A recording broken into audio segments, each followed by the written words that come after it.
do some live stuff. Anyone wants to follow along, I've got lots of masking ahead of me today. So, you want to come hang out and chat? Feel free to do so.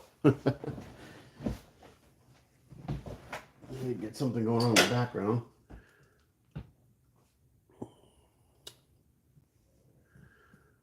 Oh, I control the exposure. It's a little bright.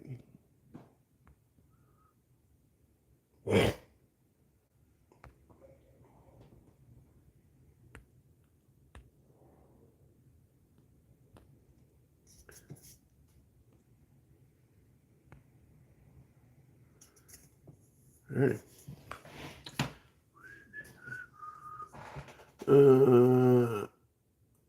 Oh, what's up, Mr. X? How's it going, man?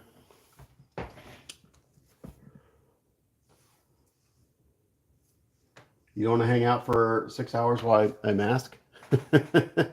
Lots of fun. I know you got nothing else to do. It's going to be a day full of masking. What's up, Terrell? I'll try to look at my phone every once in a while. I got my Optivisor on while I mask, so, you know, masking is something I can do relatively easy live. It's just a very, very slow process.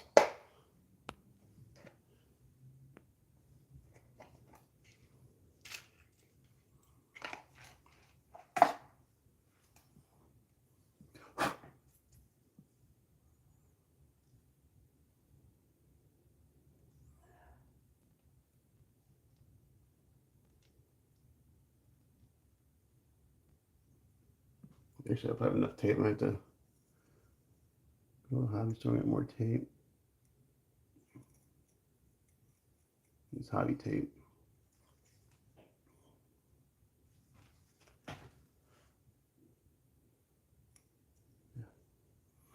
The brand new blade. These are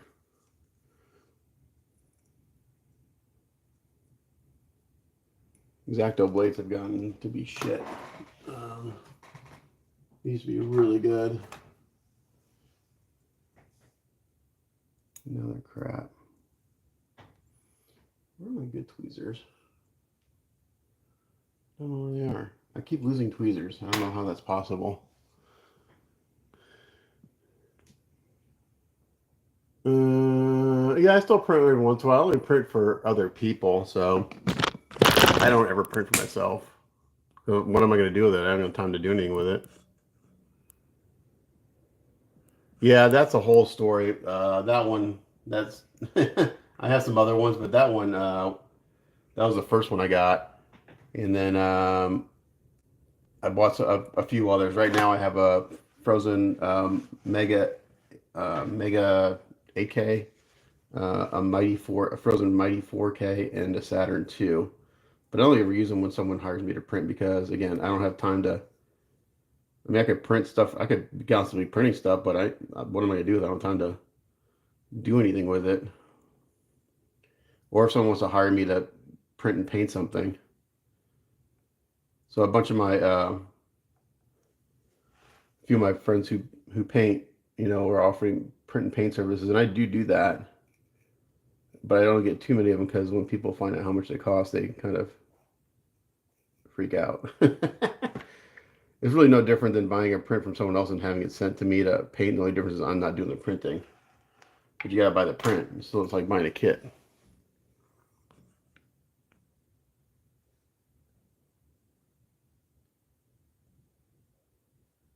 Yeah, I mean, overall, it's a really cool sculpt. I think maybe if he was holding it more like upright or just straight down by his side, would be a little better pose for that. But other than that, it's really good. The base has been my nemesis. So I had a miscommunication with my client. I could have sworn I even wrote down because whenever I talk to people on the phone for projects, I take notes. I could have sworn we talked about doing clear blue flames on everything, and apparently they're supposed to be like pinkish or purple. So, and I can't go back and like strip it because of the print. The base is a hollow print. And if I would try to strip it using like lacquer, the print would fill up with thinner or whatever as I try to strip with it, and it would ruin the print. So what I did yesterday is I basically went back over we talked about it, and luckily this client is like super chill. I've never done anything for him before. He's asked in the past, but this is the first project we've done. He's like, you know what, let's just make them purple and then use that as a base coat, and I'm gonna go back in and dry brush some pinks on top. So it'll be like an undertone, a purple undertone with pink highlights. So I was really stressing out about that yesterday when I found out that I basically got the color of the flames wrong and all the clear parts, because he specifically reached out to me about that uh, months ago when he was wanting this project done. I was like, yeah, we can do that. But the base is just such a nightmare to paint because, Wicked and all these other 3D groups, they sculpt without a painter in mind. They don't sculpt um, to make it easy on the painter. So it's just really, really, a lot of times these pieces are really hard. The figure part is very traditional. The only thing different, like, it'd be nice if the pouches were separate and stuff like that, um, just for painting purposes.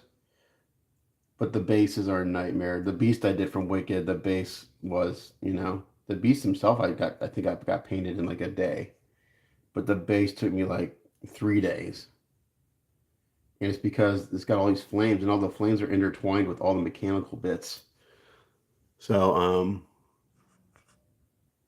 yeah, it's very challenging. It'll get done. It's just difficult to get it done, and so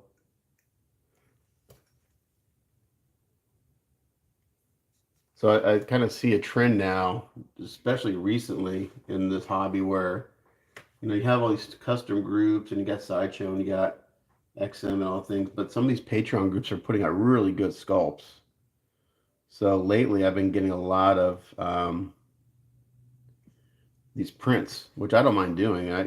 It's kind of refreshing to do a print because you kind of have to break out your old school model building skills to work on them. So it's not just cleaning a piece off, doing a little bit of cleanup from the factory, and then painting. You're full on a model builder, so it's just it's fun, but it's very, it can be a little daunting at times too, because they all present their own challenges as far as building and painting and all that stuff. So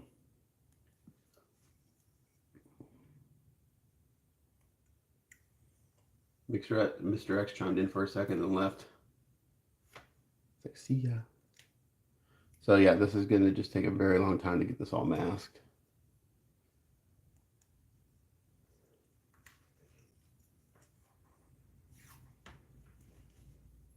Some people ask me about liquid mask. I've used liquid mask in the past. I'm not a fan of it. I've used it for very certain things.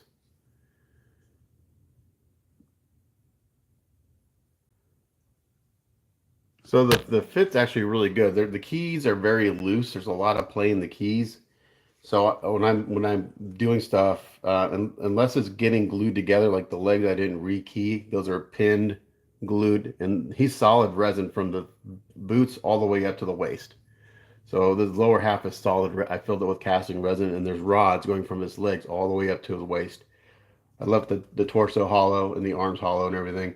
Um, but as far as fit goes, it goes pretty good. But if there's a part that I need to be able to take apart or have it as a switch out, I rekey it. So like this arm is magnetized. I rekeyed it. I puttied it, rekeyed it. I rekeyed the head. It was very loose. The gun on the back I rekeyed. It was very loose. So there's a lot of play in the parts, which sometimes is a good thing, sometimes it's a bad thing. If it needs to be like a switch out, then I rekey it so it doesn't. There's no play or wobble in it.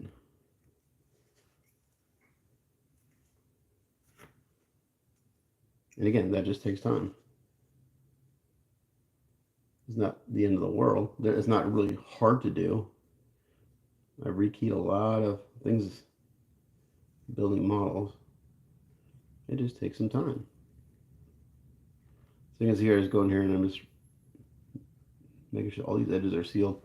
And before I start spraying paint, I'll make sure the edges are sealed again. So when I do yellows, once everything's masked, I'll hit everything with a coat of gray primer. Um,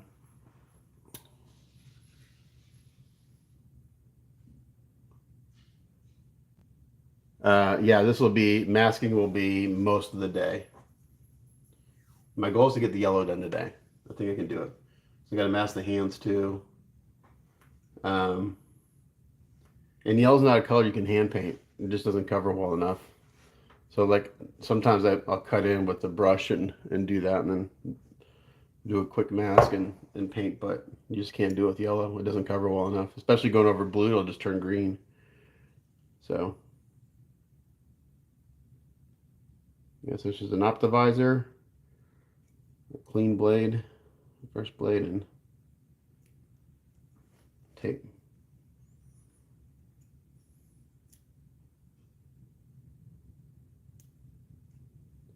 So sometimes I'll put the tape on and I'll cut it. Depends on where I'm masking. Here I'm just trying to get to lay down where I want.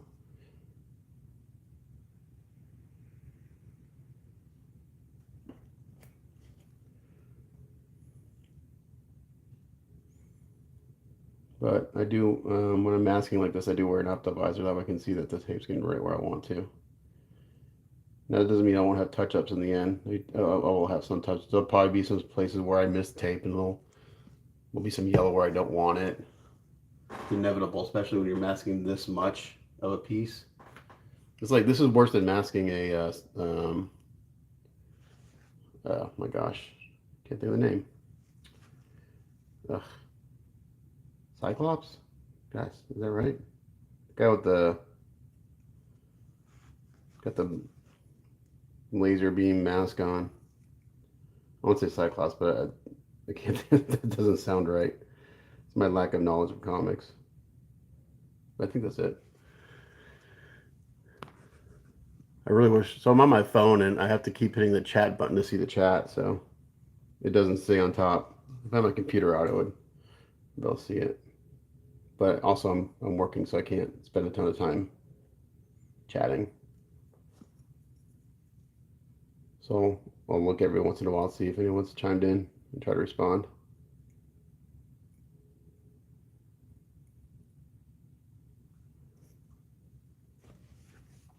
I bought a few little itty bitty, I don't know if you can see them off the side here. I bought a few of these little small cutting mats just for masking, because all my you can see my bench is like, this cutting mat has just been destroyed over the years, and I can't cut tape on it because it's so bumpy. It's just full of resin and paint and glue and stuff, so I can't, the tape doesn't sit down flat for me to cut.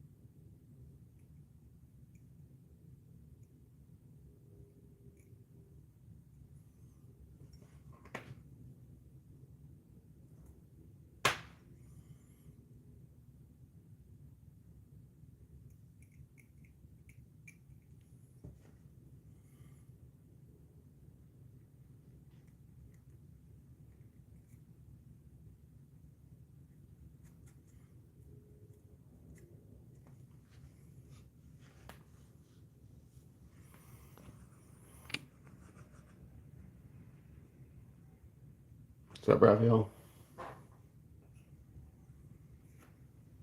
Alexa, play Pandora Rush. Rush Radio from Pandora. Alexa, volume down. And try to put some music on the background. Hopefully you guys can't hear it and Facebook can't hear it.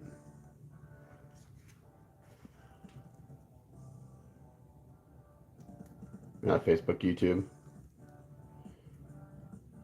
I was doing Facebook Live, but For some reason, it won't let me do horizontal anymore.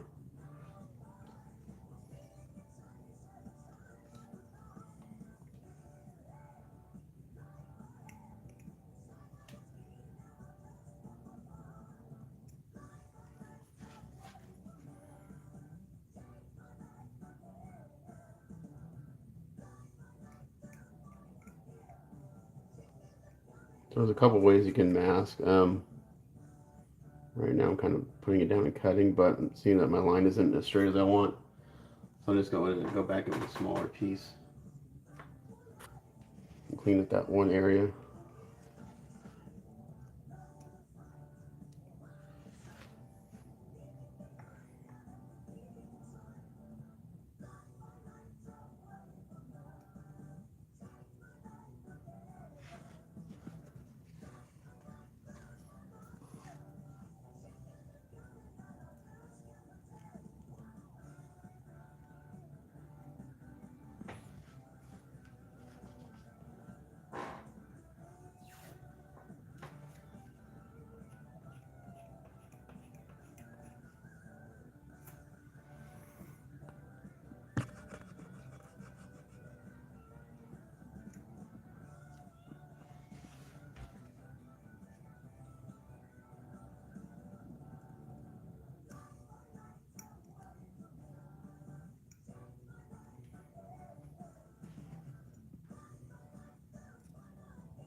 Once I get all the yellow done and get this all in mass and see, I'll go back and I'll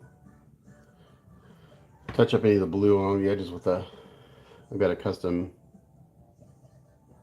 dark blue that I've been using for the shadows, and it looks really good. I've yet to upload the other work in progress videos on this. I got the footage, I just haven't uploaded anything yet.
The blue looks really good.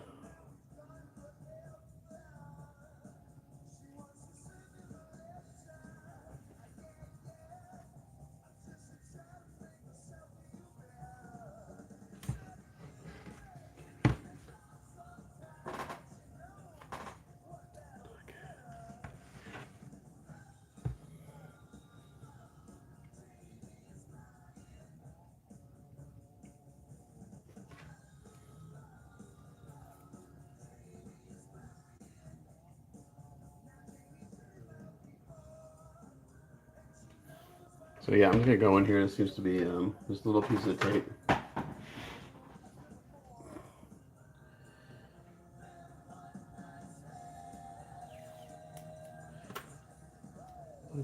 Wait, I thought I bought a bunch of tape.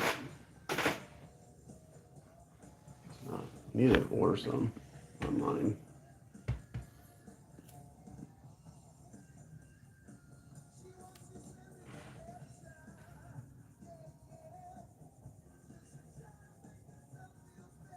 So here, I just got a big long piece of tape, and I'm just kind of keeping it loose, pushing it into the crevice where I want it. It's conforming really nice. If there's any overlap, I'll just cut it off.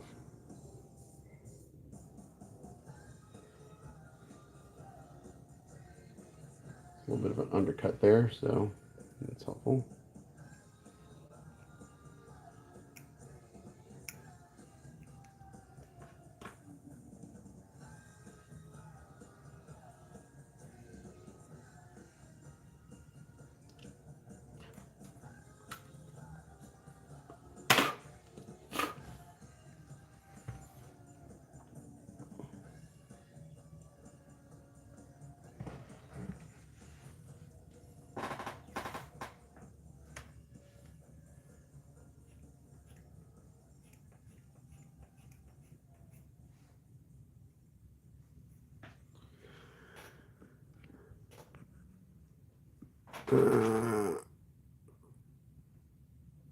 Yeah, I watch Ground Affected. Actually, me and Brett are kind of buddies. We chat quite a while.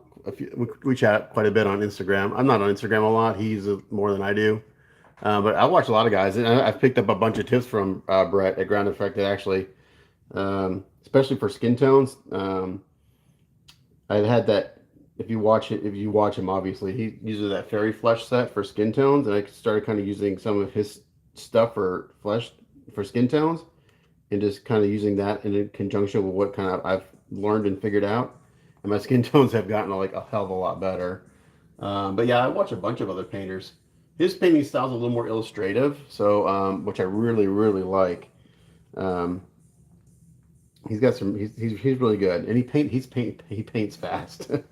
um, but if you notice when he does a lot of stuff, he's not masking a lot of times. And actually, it was funny. He's telling me like he just because he don't want to spend the time doing it. So, but he's good. He's funny. I like him. He's a good guy. And he's got a bunch of he does minis and all sorts of stuff. He's a tattoo artist, so it's kind of he's got that background in illustration and stuff. So they can come in very handy in this type of stuff. But yeah, I watch I don't watch Vince Veal too much anymore. John Fichi, Vince Veal Customs, he's a good one to watch if you want to learn how to do custom sculpting and stuff. Yeah, I watch a bunch of. But if I need to learn a technique, I go to YouTube. I mean, I'll search up how to do snow effects or something. I realized I was looking to paint fire when I was doing the beast from Wicked, and we're going to do those flames. I looked up how to do flames because I've done flames in the past, but I realized I've been painting them wrong the entire time. So, uh, so yeah, I picked up some, and mostly from mini painters.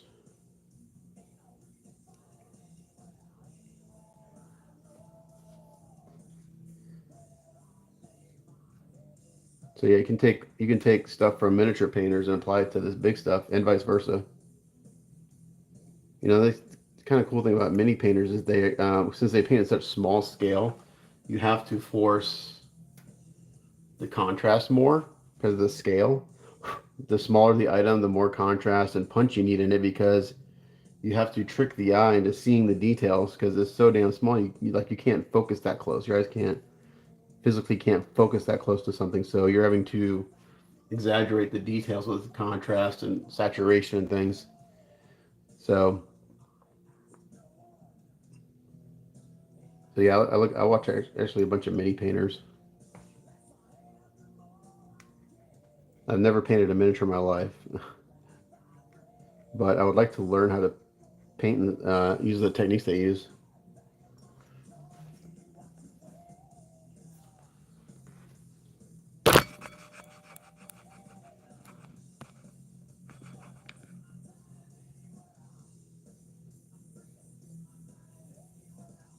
Yeah, I've tried mixing my own skin tones. I know most like Lewis mixes his own skin tones. John Allred mixes his own skin tones, and I've done it in the past. I'm just not good at it. So, and I'm like the kind of person that I want something in a bottle because I can kind of at least come up with a base formula for something.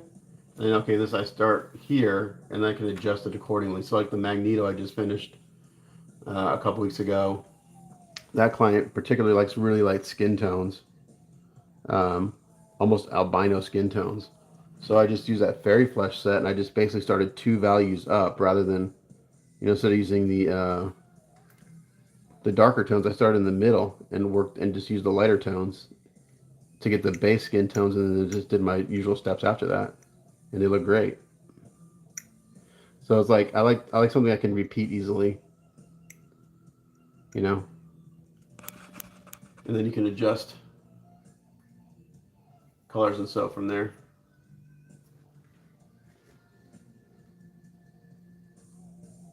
I may have to go get my computer, so I have to look. The boots. Initially, my client thought the boots should be all yellow, but I'm using another paint. There's another paint above this, and I forgot who did it.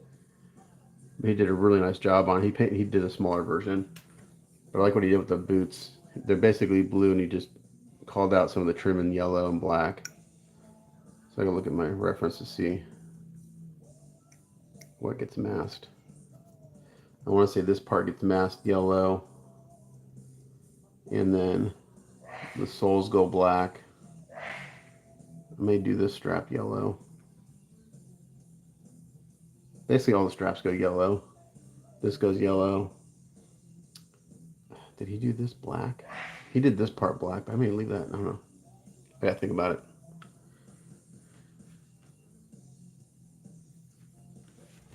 So yeah, when I'm giving it a go by, it's exactly what it is a go by. I'm not trying to match it exactly. It's just a reference. So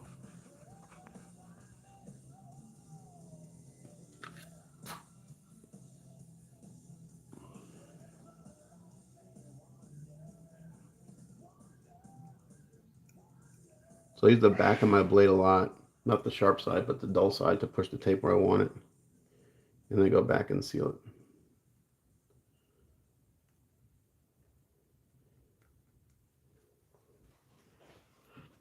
So when you're masking a lot of complex curves and things like this, you'll get less bleed through if you use smaller pieces of tape, and it's simply because it creates less tension on the tape and it'll be less likely to lift. So even though you put it on, it looks great. If you try to go in there and put it on real tight, you'll create tension in the tape and it'll want to lift, especially anywhere there's a divot or a convex, a convex shape, like right here in this muscle. If I was trying to put this on tight, I might be able to seal it down initially, but eventually it'll lift. And anytime I get bleed through or underspray, it's usually in those little convex areas because I've put too much tension on the tape. So that's why I use smaller pieces like this. It takes time, and I put on real loose, and I just start one end and work my way to the other end and let it just follow the shape naturally. So smaller pieces of tape, no tension on the tape. So in another life, I used to do paint body work in a restoration shop, and one thing I was really good at was masking cars off. It's kind of its own art form. So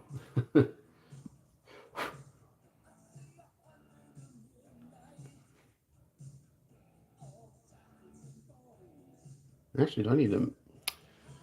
Okay, I'll be back in a second. I gotta look at my refs. I don't know if I need to mask this part right here. I think that stays blue. Hold on, I gotta get my computer. I'll be back. Give me a second before I get too far and realize I'm masking something that doesn't need to be masked. I have to go downstairs and get my computer.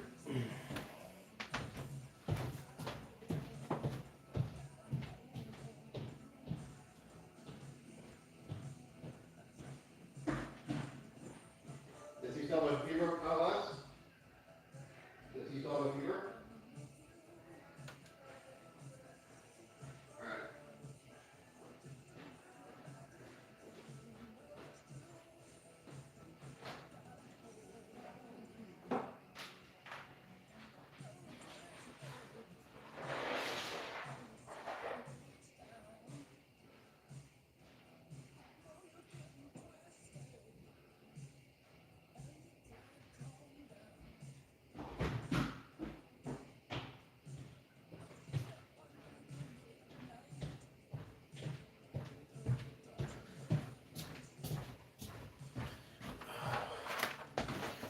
I don't keep my computer up here because it gets so dusty and dirty. I don't have a desktop anymore, it's just a laptop, so that's how I don't keep it up in my work area really too often. And I gotta pull up my references here.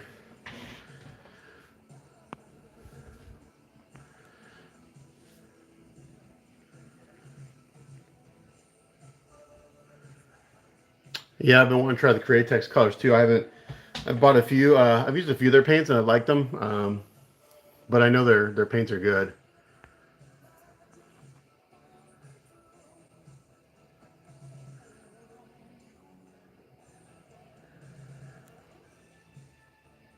So, actually, when I upload the work in progress on this one, M, I don't know what your name is. I'm just gonna call you M. Depending on, I add rods where there's structural support needed. So, like for this guy, the legs are this is a piece, and then the waist is a piece. So each leg is 1, 2 parts plus the waist. Since he's standing up, and I wanted to add some weight to him, I basically filled this leg with resin, put a rod in it, and the rod comes up to about here. Once that cured, um, I glued it. What I did is, sorry, I filled this with resin, put a rod in it, let that resin cure. Glued this piece to the boot, added another rod from here up to about here, filled this with resin, let that cure. Then I glued this to the waist, added another rod. So there's a resin rod and there's a rod here. So I didn't do a rod all the way through because it wouldn't line up with the holes that were put in the print. So I just did a rod here and a rod here. That just gives it structural support. The waist doesn't really need structural support because it's not holding his pose and stuff. Um, and I just didn't want that much weight on top. I don't want it top heavy. So it depends. If it needs structural support, I'll put rods in it. And if it needs to be removable, so like there's rods in the hands because these are switch outs. This is way too heavy for a magnet. This piece right here weighs a pound. And so I just put in, I rekeyed this to fit better. And there's no rods.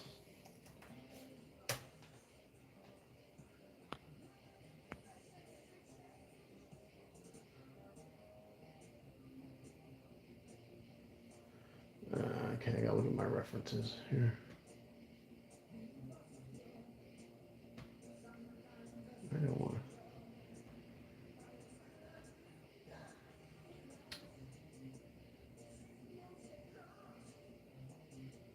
to. Okay, let me look at this. That's my reference here. Okay.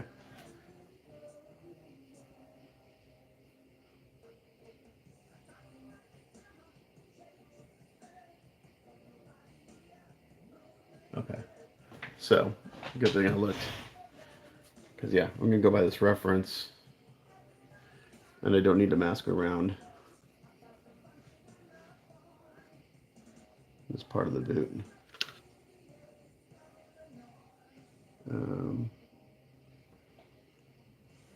Hold on. I can just leave it there. It's going to get covered. Anyway. I don't need to go around this way. I'm just going to mask this part. So I'll just leave that there. I don't need to take it off.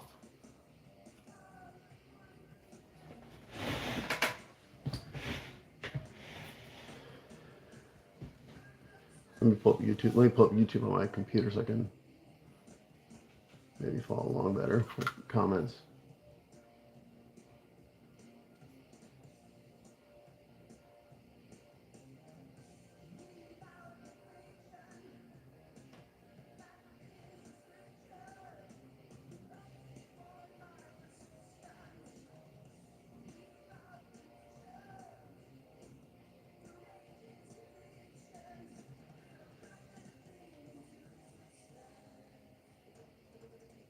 Okay. No. Yeah, Facebook was letting me. Facebook used to let me stream horizontally, and it stopped. So that's why I'm over here.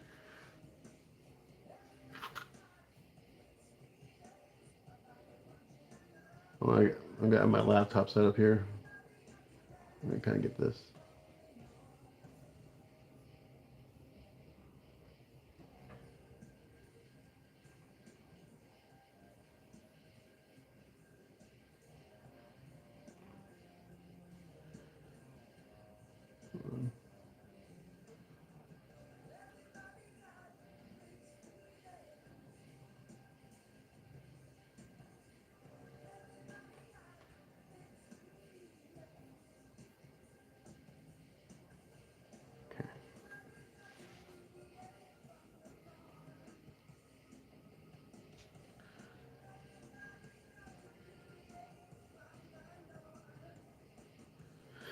Alrighty.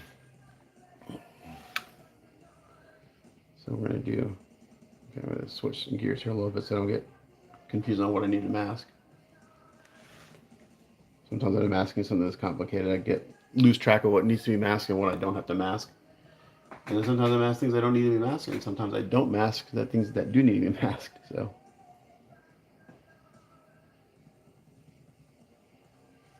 in the go by, I'm using, I really like what we did with the boots, so we're going to follow that.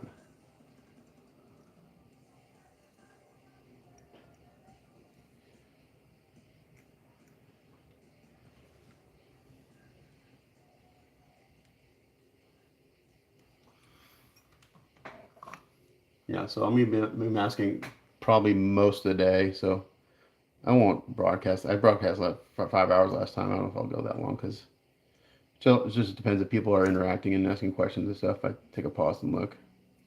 If I go that long because it's really not that exciting to watch me mask for a full day.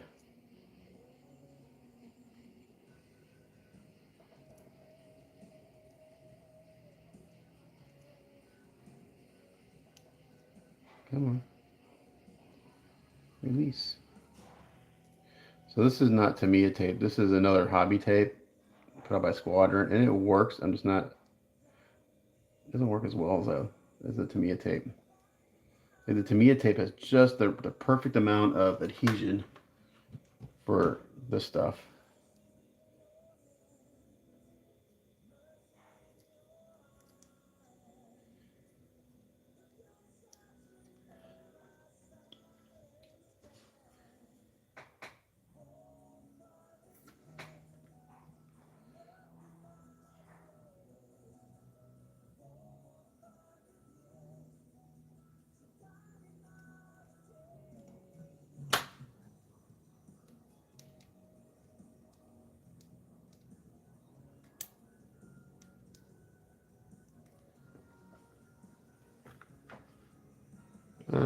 Yeah, eventually I'll upload the process videos. I just haven't done it yet.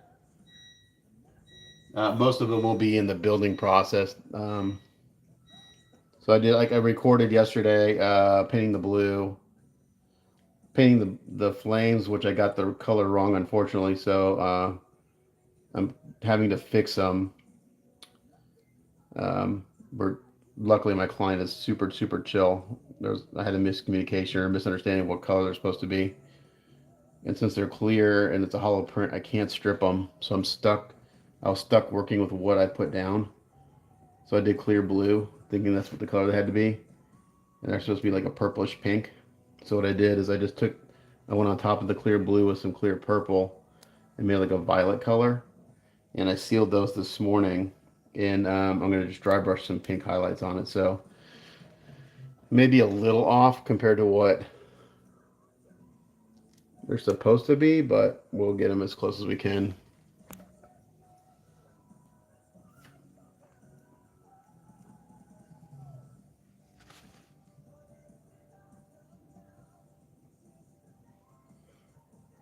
Yeah, I just don't have it like at night. I get so like last night I worked in the studio here till about 3:30 yesterday. So I got just about 8 hours in, and then I had to go to a photo shoot. I just still do photography a little bit here and there, and I didn't get home till almost 8:30. So by the time I got home, and it'd been a long day, so I didn't sit down and upload any videos. So I'll do it this weekend because I've got computer work I got to do for the few photo shoots I did this past week. Or process images. So I didn't need this to go around the boot here. So I made some touch ups on the blue there when I pull that up.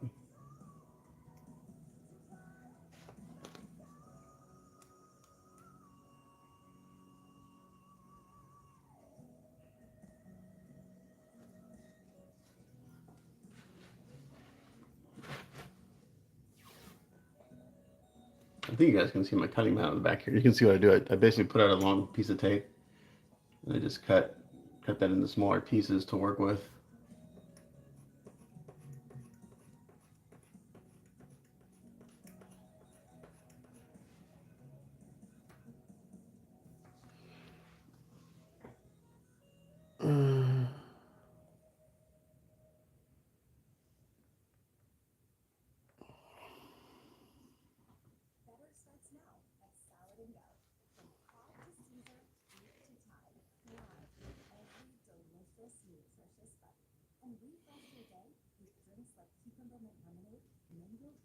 So working 3D prints is it's pretty cool. It's got some challenges though, especially since we print in hollow a lot. So like if I want to, like after I'm done building something and working on it, it needs to be washed because it's just full of dust and dirt from all the sanding and stuff. The problem with it is if it's hollow, you can't introduce moisture into the print. So like water or anything, because it'll sit in there, and resin is semi-absorb. It can, it's not solid. It can actually absorb moisture. So if you get water in it and you don't get it out, there's a chance that it might crack in the future. So, and that's another reason for filling with resin, is just to prevent that.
A lot of people hate this process. I actually don't mind it.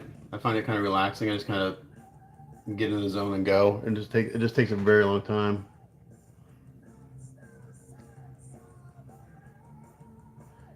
Yeah, hidden resin in it. I know it's not a good idea to display them somewhere in the UV light. I mean, they're tricky. So the kits we get from China, they were 3D printed, but then they make molds and castings of them, so they're resin castings. They're not susceptible to all those things.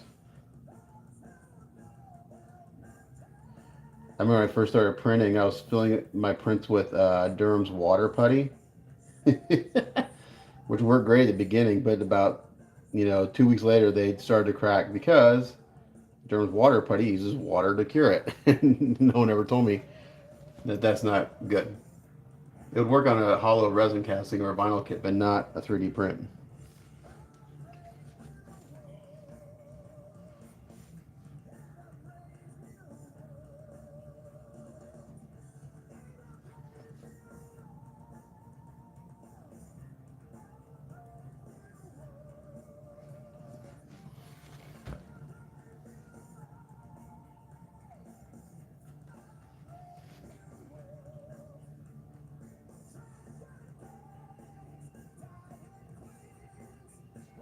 You guys can't hear my music, can you?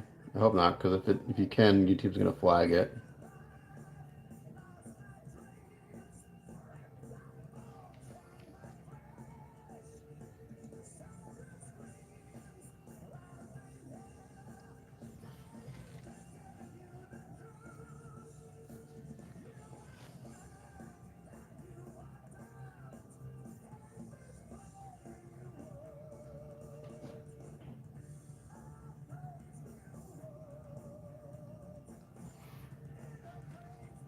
Okay. long as you can't tell what it is, I'm okay.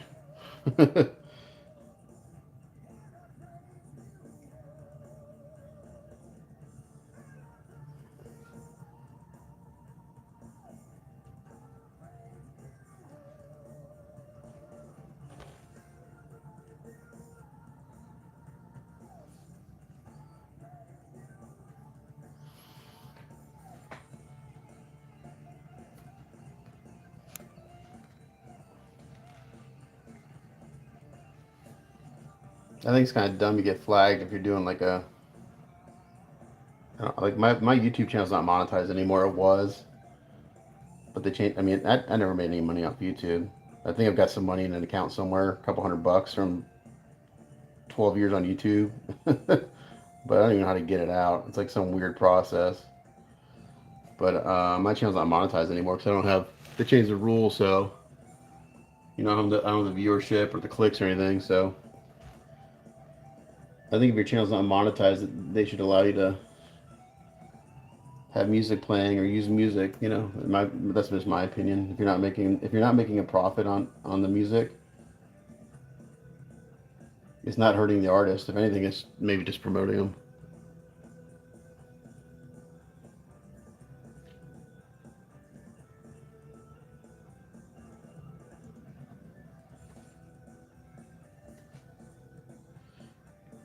Frozen, and I've had three different companies. I've had Anycubics, I've had the Saturn II, and I've had Frozen's. And out of the three brands, the Frozen has been the most consistently working well. The Saturn II is kind of hit or miss for me. And again, I'm not printing all the time, so I don't have. I'm probably not completely dialed in on on settings and stuff, but the Frozen's just I've had a lot less issues. The Anycubics, man, they work great for. I had some Mono X's. The first one I worked great for about 2 weeks, and then it just started. I get these really weird lines, and I followed all the advice from the user groups and stuff, and I'll still get lines. But they actually sent me another one because they sent it to me to review, and I gave a good review, and then I reached out, I was like, hey man, I have these issues. Like 2 weeks later, so they sent me another one. So then I had two of them, and the same thing. It worked great for about a couple weeks, and then I had to do something with the Z rod and the backlash and all that crap, and I switched it all out. And anyway, I cleaned everything, lubed everything, and eventually they started working again. But I ended up selling that, and ended up selling the Frozen Transform, which had been sitting for over a year without being used since I got the Mega AK. The Transform was a good printer too, and I almost thought about upgrading it to a 4K screen, but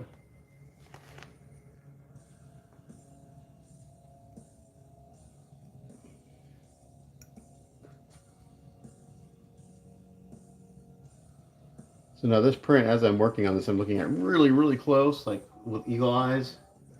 I see print artifacts here and there, but unless you have an optivisor on and you're just really scrutinizing it, you're not going to see them.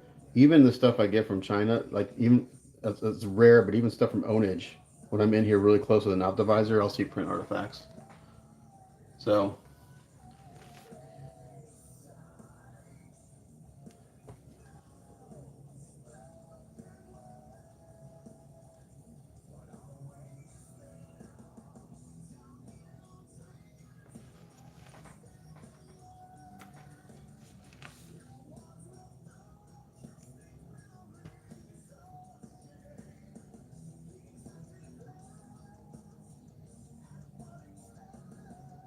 Alexa, thumbs up. Good song. Good. Your feedback is Little safe. Fates warning.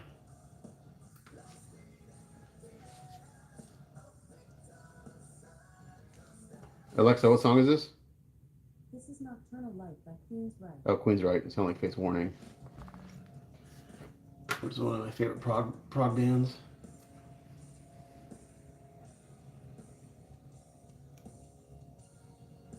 I'm trying to hone this particular Pandora channel.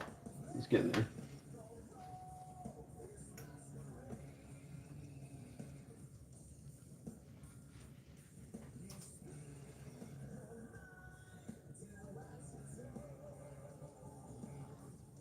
I mean, the Mega AK right now, I think, is the if you're gonna print big, it's the go-to printer.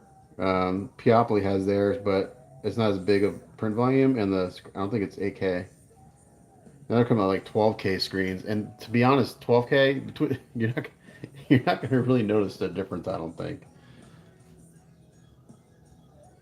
the Transform I had, which was a 2K, it printed some pretty nice prints.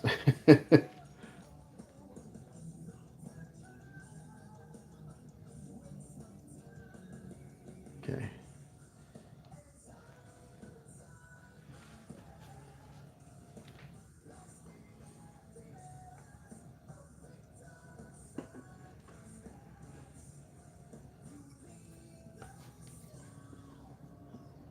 I got a good deal on the AK, the Mega AK, because I had a local friend that wanted one too, so we bought the 2 pack. So I think I got them. I think shipped. They were. I think we ended up paying 1,700 each, shipped for the Mega AKs.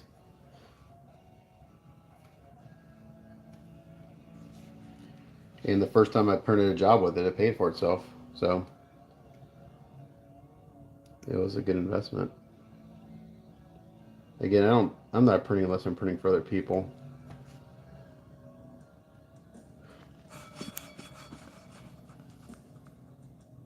And my printer's in the garage, so and if it gets cold, I got a heater in the AK, or I got to heat the garage. So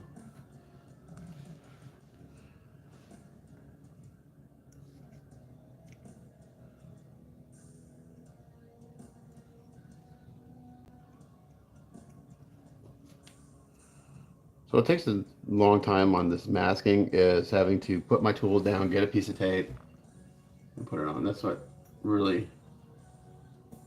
If I had someone just sitting next to me handing an X-Acto blade with a piece of tape on it like this, I could go like 3 times as fast.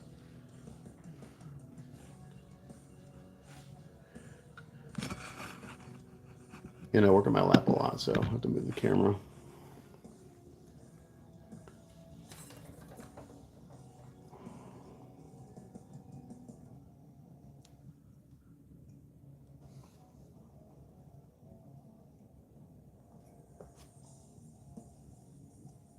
That bench actually gets in the way quite a bit when I'm working on these big pieces, so I work on my lap a lot of times.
Alexa, thumbs up.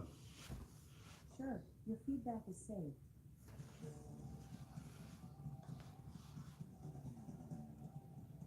Oh, that piece isn't where I need it. That's all right.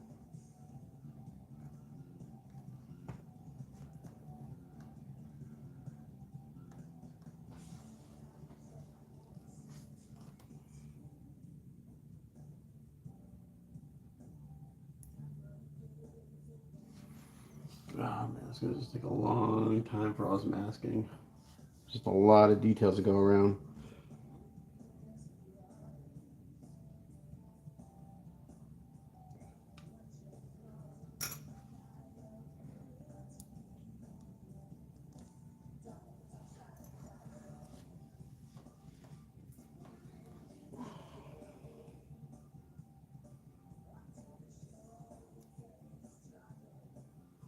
I'll probably spend 7 to 8 hours masking and 30, 45 minutes spraying paint.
about time for a new blade already.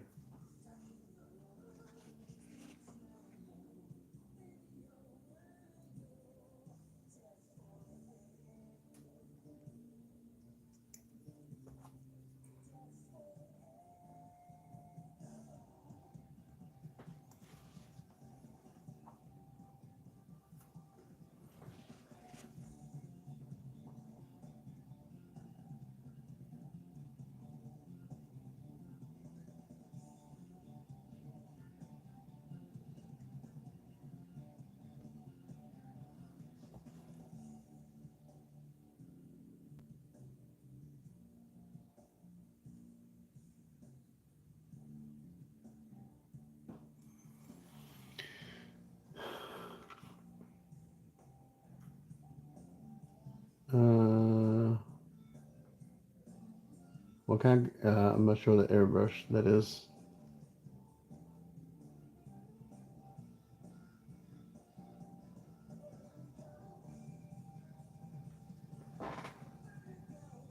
No, I have right now, I have Iwatas, a couple Badgers, and a couple Grexes. And the reason I have a bunch of airbrushes because I'm really bad about cleaning them out. And so I'll forget to clean one out and like, okay, I'll just go to the next one that doesn't have shit dried in it. I kind of get going, I forget to clean it out. And actually, a lot of them, my waters really need to be like, I need to send them to my buddy Tom Grossman, who owns Tag Team Hobbies. I need to send them all to him for a good kind of overhaul, cleaning, parts replacements kind of thing.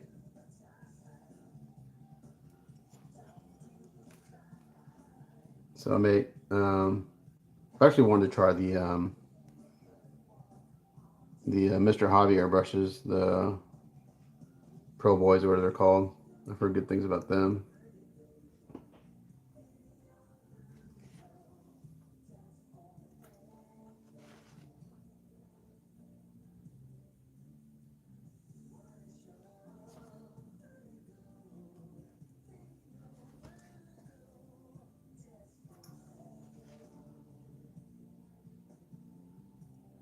So as long as this this this way of masking takes long, but to me it's the most accurate. Little pieces of tape, all the contours and everything. I get the cleanest jobs this way because the tape isn't under stress. It's not wanting to lift up and.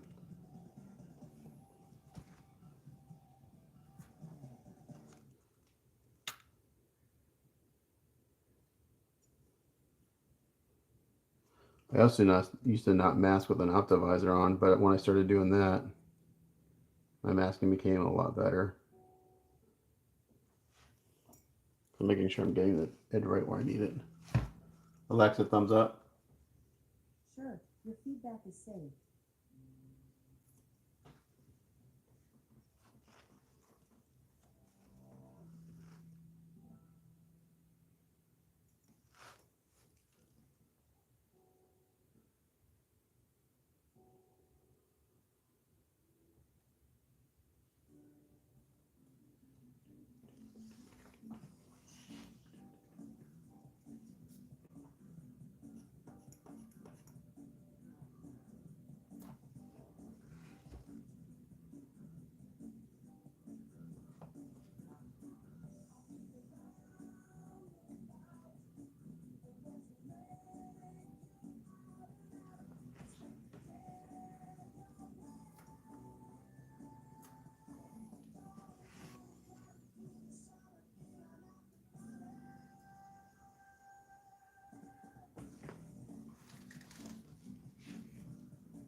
But then my optivisor gets in the way sometimes.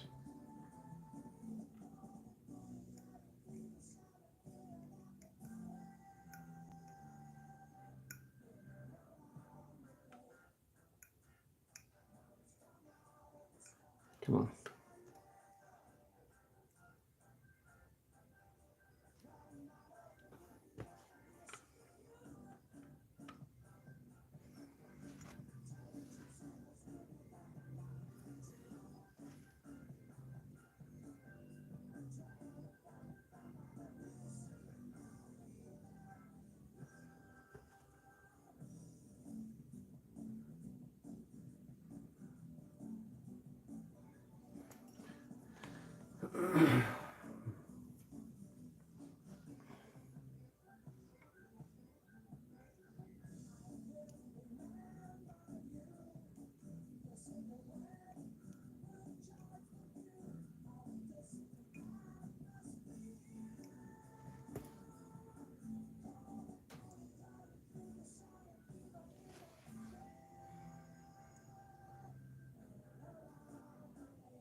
Oh, my batteries. Computer's not charging. There you go.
All right, time for a new blade.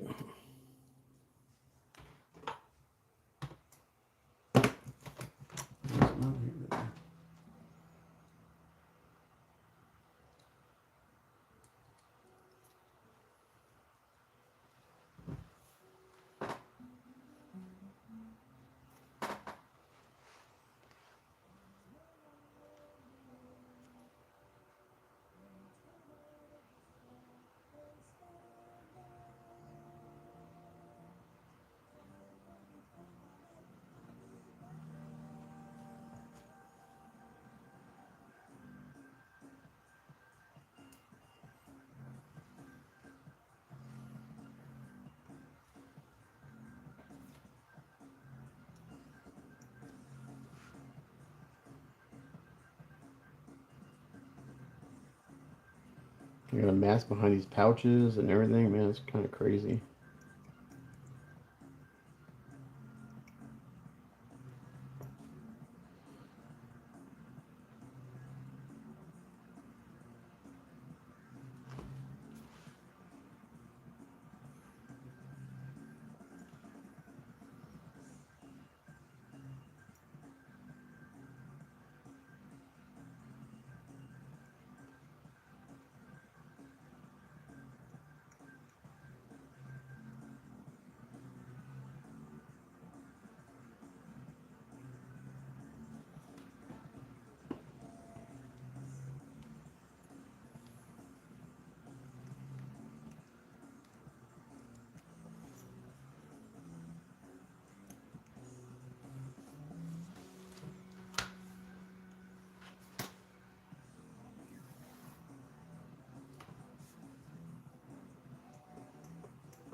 Alexa, what song is this?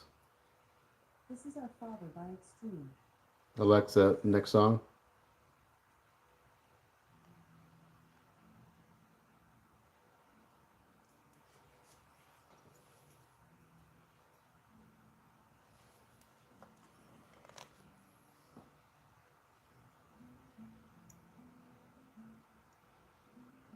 Alexa, thumbs up. Sure, your feedback is saved.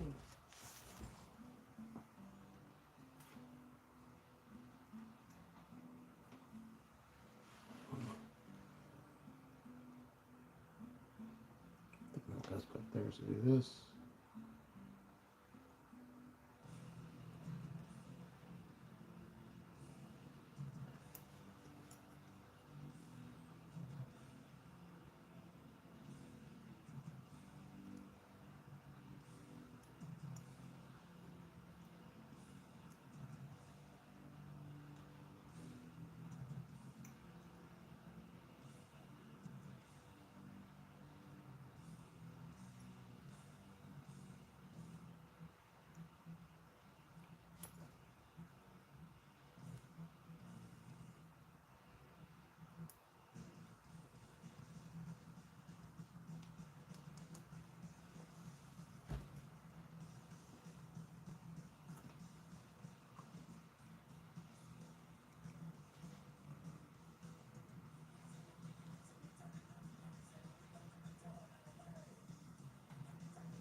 Well, that part's a little tricky.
It's nice when it's an undercut because I can slide the tape underneath there. I don't have to be worried about being crazy accurate. It slides right underneath the edge.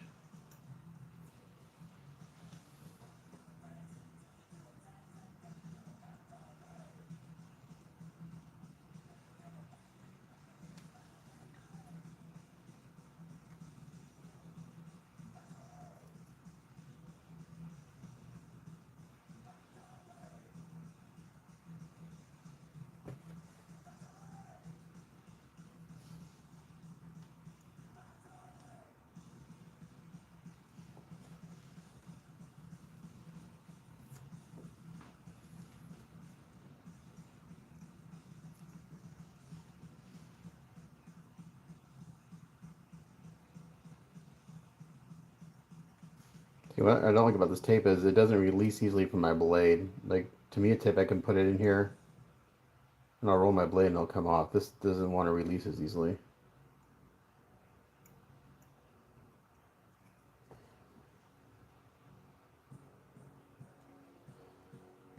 I think we're gonna run out of tape eventually, so I'll have to go get a couple rolls of intermediate tape. I need to order mine in bulk.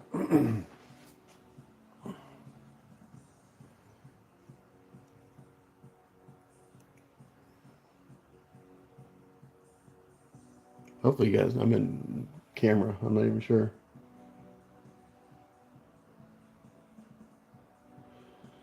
So, the blue, I'll actually I have video footage of it. I haven't uploaded it yet. So after I got everything put together and built, I put a couple coats of gray Badger Stymel Res down as my primer. And then after the primer, I go in with white. And I hit all the highlights with the white before I do any blue. And then after the highlights are done, I have a custom mixed. I call it blue black. It's basically Tamiya flat blue with Tamiya black mixed in, and it's like the perfect undertone for a blue shadow. So then I go hit all the shadows with that. So then I have a really contrasty piece. So I got the highlights and the shadows kind of established. And that whole process is to bring out all the different details in the sculpt, to bring out the shapes and the muscles and all that stuff. So once I have those highlights and the shadows in, then I take I mixed up a custom blue.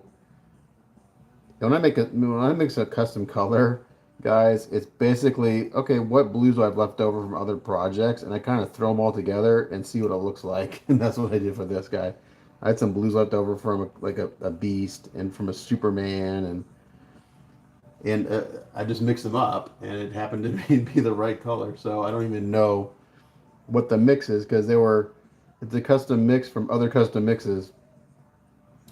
So I mix those all together, and then I just start layering that on top of those highlights and the shadows, and that gets the kind of the overall tone. And then at the very end, I went back and I hit the shadows a little bit more. I have a custom clear blue black that I like to use for shading, and I hit the shadows again with that color. So it's a lot of back and forth. And then once I was done with that step, I kind of stepped back and looked at everything. Okay, and if I needed to hit a shadow a little bit more, hit a little shadow a little bit more. So it's just, yeah. So it's like a 4 or 5 step process.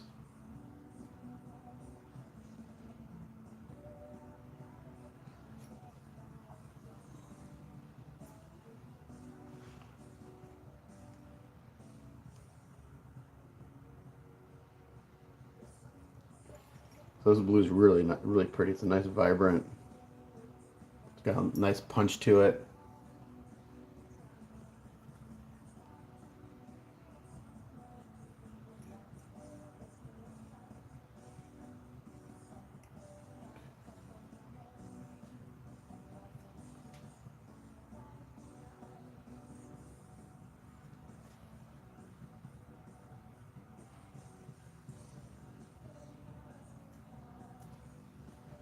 But like certain colors, I basically have down to.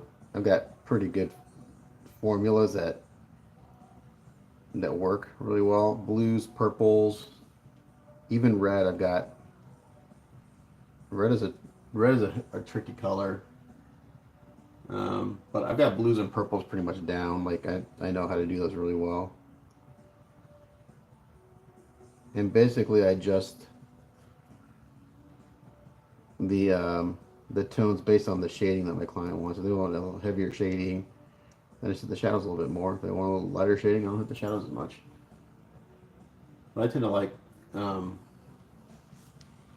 a little a little punchier, but not. I don't ever shade. I hardly ever shade with black. Once in a while, I'll shade with black, but like hardly ever, because that just kills the color. I'll turn it muddy. And a few little mess ups in the paint here as I go from yesterday. That's fine. I'll touch them up in the end. Like a little splatter there from something my airbrush decided to spit. I'll wait at the very end because we're going to weather these boots up. I'm going to put some dirt and grime on them in the end.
Alexa, thumbs up.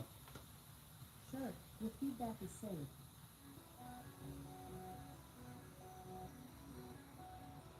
Damn it.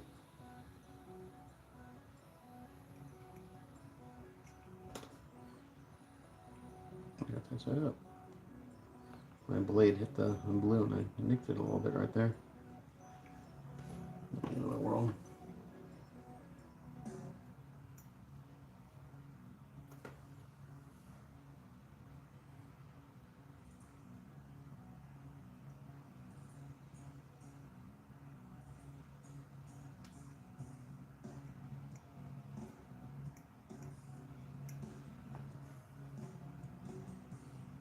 For the yellow, once I get everything masked, I'll do everything. I'll do a layer of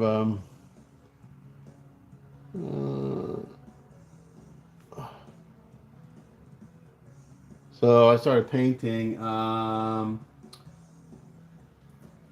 was building models as a kid, but never really seriously, whatever. And then back in 2000, I think it was 2008 or something. Uh, I saw a Gundam kit in a store, and I remember seeing those as a kid, like at Walmart and stuff. And so I picked one up just to kind of see what it was all about. Kind of snapped it together. I was like, oh, that's kind of cool. So like in 2009, 2008, 2009, I started kind of building and painting those for myself. And that was back before Facebook and social media. We had all these modeling forums. So I belonged to like 12 different modeling forums that specifically dealt with Gundams and sci-fi and mecha builds and things like that. And the first one I ever painted uh, turned out really nice and got a lot of good positive feedback. But my painting background is in automotive painting, so I used to do paint and body work in a restoration shop here in Dallas years ago. And so I kind of have that background of automotive painting, and it just kind of translates to small stuff. It's basically same processes as far as prep and painting and all that stuff. But the model building was I did Gundams. I did nothing but Gundams for like 10 years. Um, and I got my first commission. I think it was 2009. It was the first time someone actually hired me to build a model for them. It was a Gundam, and it's in my photo albums. If you look at it, it's a Zeku's Vi. It's a big blue and white one. So if you go to my Matt's Models custom page on Facebook and look through my photo albums, you'll see it. That was my first commission, Zeku's Vi. It's like a 2 foot long, 1 foot high resin kit with like 400 pieces. Can't remember what I charged for that thing. It wasn't enough, whatever I charged. So that was my first commission, and I think Yeah, I was on. I think I just got on Facebook and started posting to some of the Gundam groups on Facebook, and people just kept asking me if I'd build for them. So, and I'm like, yeah, sure. So I was doing it. I had a full time job as a photographer in the corporate world, and I was building models for myself and for other people. But I was doing Gundams, so I did that till about 2000. I think the last one I did was 2017 or 18 was the last Gundam I built. I actually have two in my queue right now, so I've got more Gundams coming. But I've converted a couple figure guys to do gun to have Gundams built. It's kind of cool. Well, no, one figure guy that I've done a lot of stuff is having me do a Gundam because he liked it so much, and then another friend of mine who's a sci-fi collector is having me do one. It's the same kit, just two different clients. So yeah, so just basically Facebook showing my work. People liked what I did, and that's how I got into building models for people. And then when I got laid off from my corporate photo gig in 2020 because of the lovely pandemic, I was looking for a job, and I couldn't. I was a couple of things. I was way underqualified for a lot of stuff because I'd been out of the commercial photo world for so long that I just didn't have the skills really. The job I had was a very niche position, so it was great at the time. But when I needed to go out back and find another job in the photo world, I really was out of the loop on a lot of stuff. So anyway, um, so I realized a couple of things that I was underqualified for a bunch of positions, and the positions I were qualified for were way underpaid compared to what I was making before. So they're like anywhere from 20 to 50% less than what I was making before. So I'm like, no, I've got enough paint work stashed away that I could just start painting while I look for a job. And eventually, I just kind of transitioned to full time painting because I got the work. Um, do I make as much as I was before? No. Um, but I'm at home. Self employed is great to a certain extent. It's great because you kind of have the freedom to work when you want, but you also, if you're not working, you don't get paid. So there's that constant stress. Is if I don't work today, if I take that vacation time to go somewhere, that's a week's worth of work I'm missing, or that's a few days of work I'm not billing. So it can be stressful. So I've been lucky, very lucky that I have a handful of clients that like what I do. They're willing to pay my rate, um, and I'm just lucky. I get asked all the time from other models, how do you get into commissions? How do you start building for other people? And like I had one guy who just kept bugging me. It was a long time ago. He kept bugging me about wanting to bill for people. Because I just can't. I've offered my services for hire, but people won't hire me. I go, well, and like he told me what his charge was. Like, well, it's not your pricing. I go, well, if it's not your, and I just asked him like, well, if it's not your pricing, what could it be? And it was his work. It wasn't up to snuff. People weren't willing to pay him to work because he was an okay model builder, but he wasn't good enough for people. He wasn't good enough for people to wanting to hire him. So, and I have I done any big companies? The only one I've done work for is Gaming Heads. I've done two prototypes for them. Sideshow did approach me back in 2000 and what year was that? It was a while ago. I'd only been doing this for like a few months, and I got a message from Kat, the head painter at Sideshow, wondering if I'd be interested in painting for them. And at that time, I was like, yeah, well, that sounds amazing. And at that time, that's when Sideshow was really pushing against custom groups and unlicensed pieces. And I just came out and said, hey, look, I'm glad you like my work, but everything you've seen is an unlicensed piece. Is Sideshow okay with me painting those for collectors while painting for Sideshow? So after hem and hawing with the legal department and everything. They said, "Oh yeah, we're okay with you doing that. You can, you can continue painting those pieces. You're not doing production runs. You're doing a prototype here and there for a custom group." So I was like, awesome. So they sent me all the NDA paperwork, all the legal jargon. I signed it, and then I made a YouTube video saying, "Hey, look, I just got approached by Sideshow. I'll be painting for them." And just to set everyone's minds at ease on my client list that they're okay with me continuing painting for you. And then this was on a Sunday afternoon, and it was a Sunday. I get a call from Kat. She's like, "You need to take your video down." I'm like, "What do you mean?" She's like, "Yeah, you can't say that. We're okay with you painting those pieces." Like, well, but you said you were. So yeah, but you said but she said yeah, but then she's like, "Well, you can't say that." I go, "Oh, well, I must have misunderstood because I was never told that I couldn't say that." So long story short, they decided not to work with me. So I mean, I've heard good things about working for Sideshow, and I've heard bad things. It's like any job. They're only willing to pay so much for projects, and I just know from other people who work for them that it's not worth it. You know. So yeah, but Gaming Head's the only licensed company I've ever done anything for.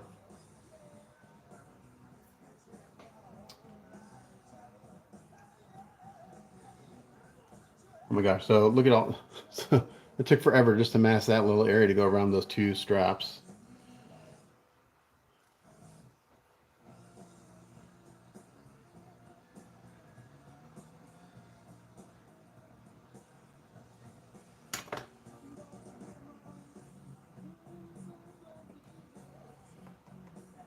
Yeah, so like I don't know, like painting for a big studio, I think as a freelancer it's tough because the way I like to work and paint is when I like for this bishop,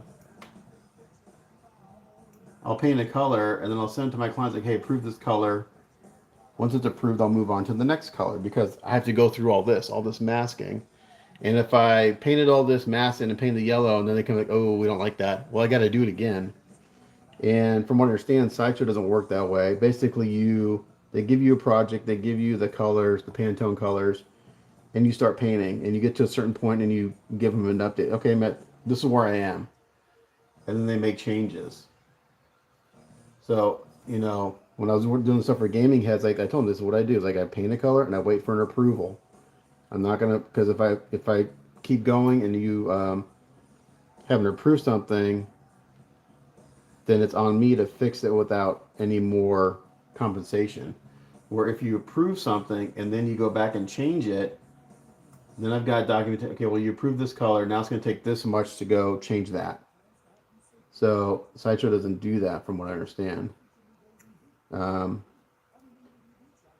so like the stuff I did for gaming took a long time because the two pieces I did were for well, one was for Microsoft. It was a Master Chief piece, and then the other one was for I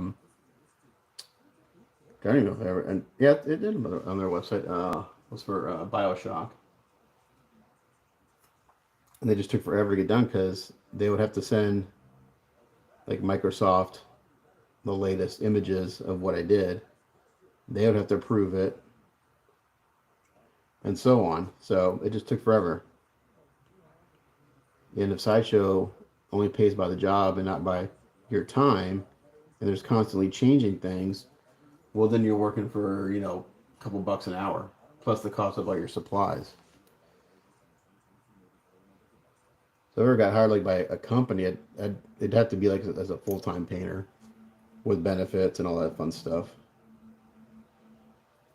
I'm not sure they would ever do that as a remote position because you kind of need to be in the studio and in meetings to show progress.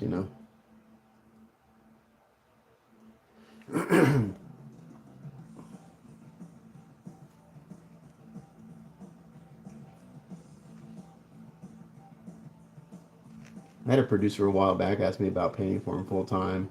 It was all anime stuff, and I don't know, we never ended up working together. I'm not sure if it.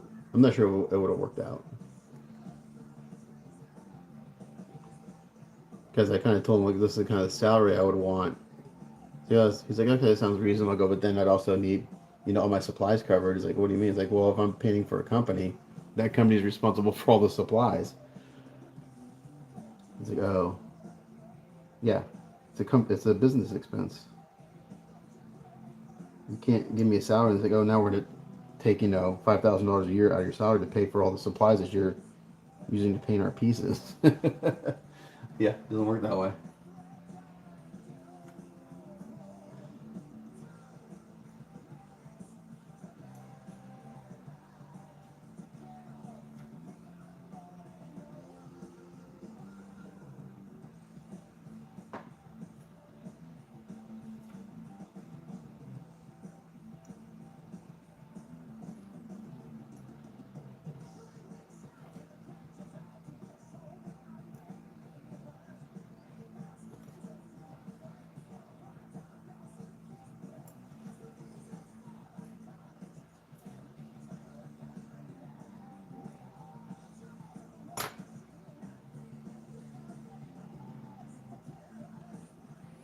Yeah, another thing when you're painting for studios like that is like you have no creative freedom, zero.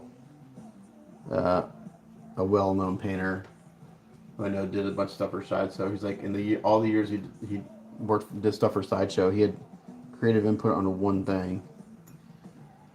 So you're it's paint by number for stuff like that.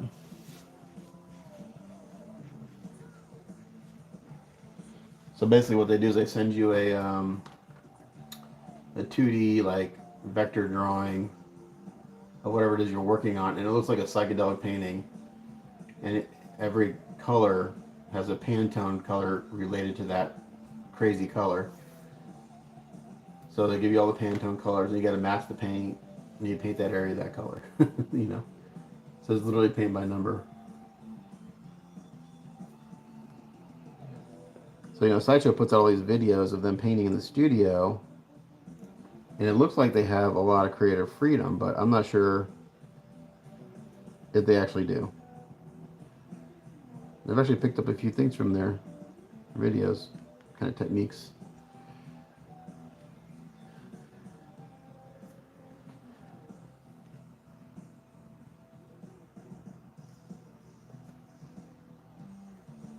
So the parts on the boots that go black, I'll hand paint those.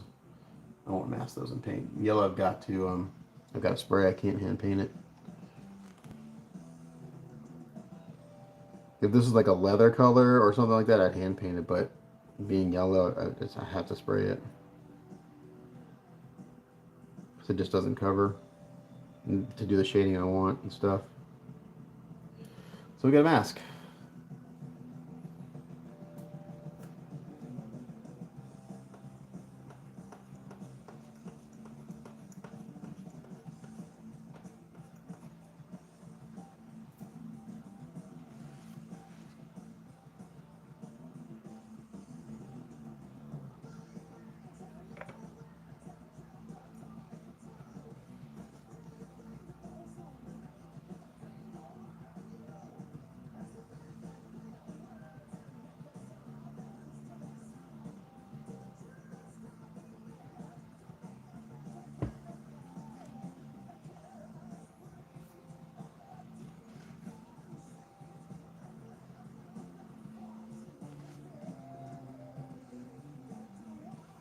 Alexa, thumbs up.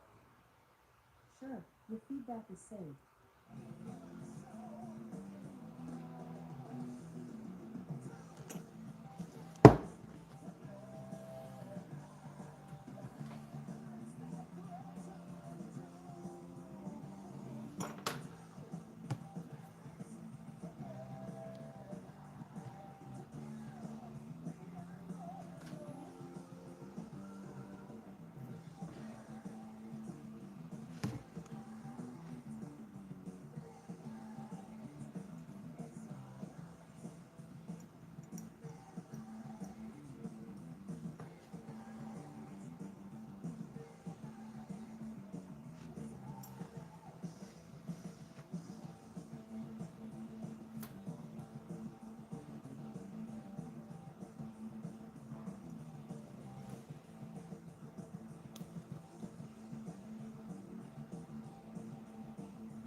Alexa, next song.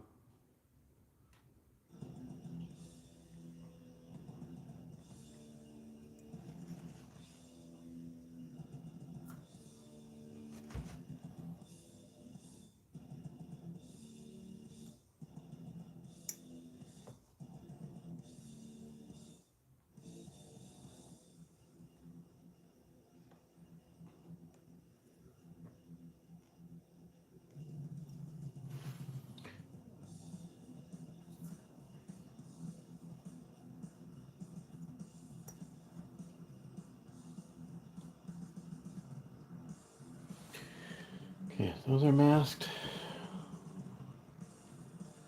So now, the nice thing about using yellow tape on blue is that I can see where I need tape. I can't miss it. Blue tape on blue is harder to see.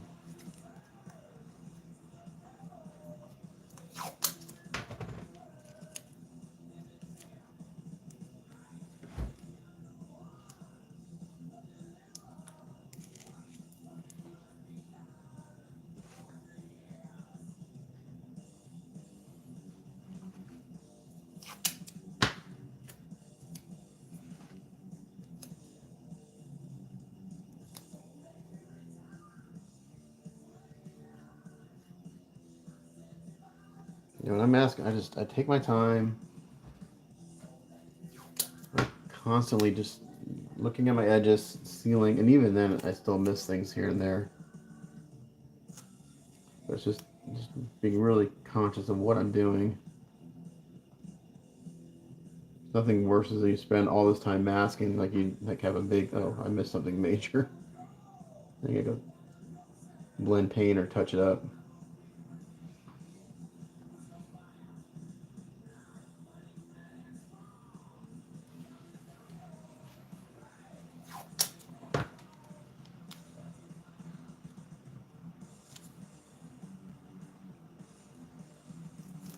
It's like right there, I can't get that tape to conform, so I'm going to put a couple more pieces of tape to fill in some of these gaps.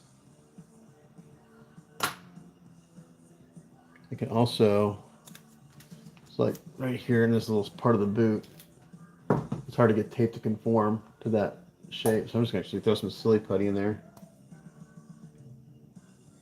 I can push it down in that crevice.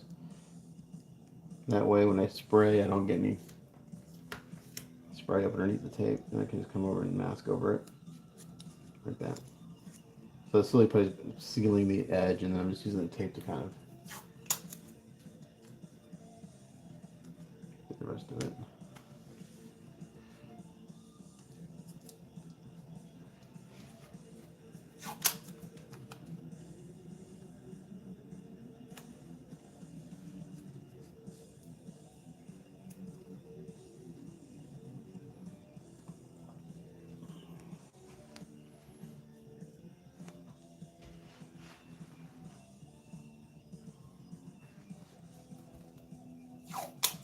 So the sole of the boot will go black, but I'm going to hand paint that.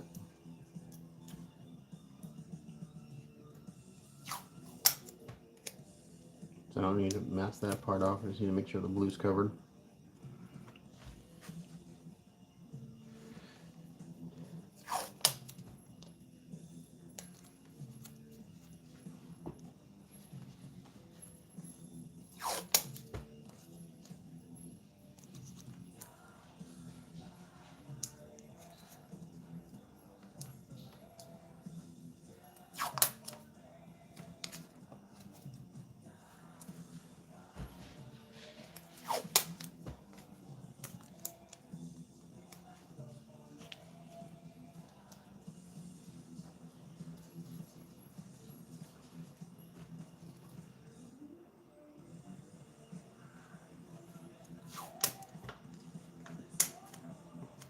Again, small pieces of tape. You know, it seems like it's ridiculous to cover such a big area with small pieces of tape, but I can get it to go and conform to the areas that I want.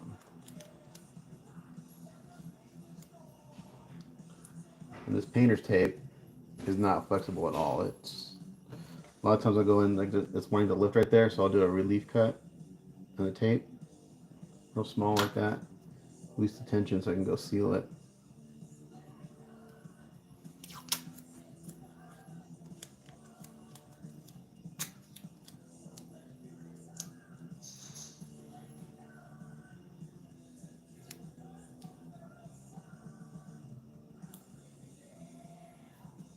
So once I get an area outline, I go ahead and fill it in with the tape.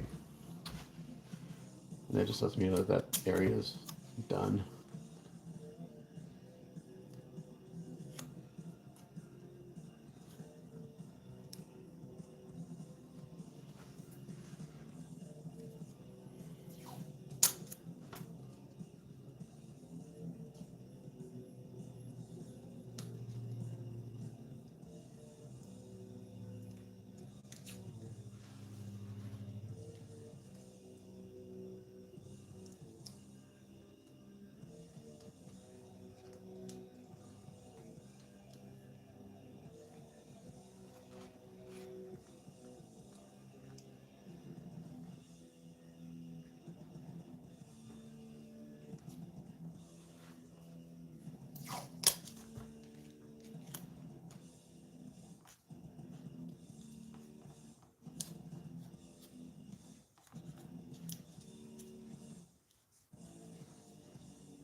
New blade.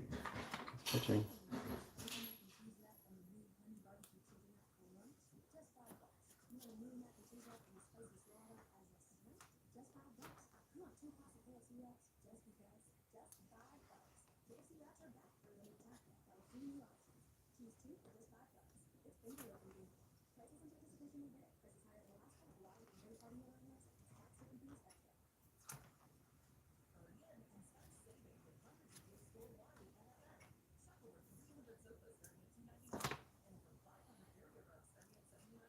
I'd be really curious to see how a factory like paints something like they've got to have a yellow paint that they can hand paint.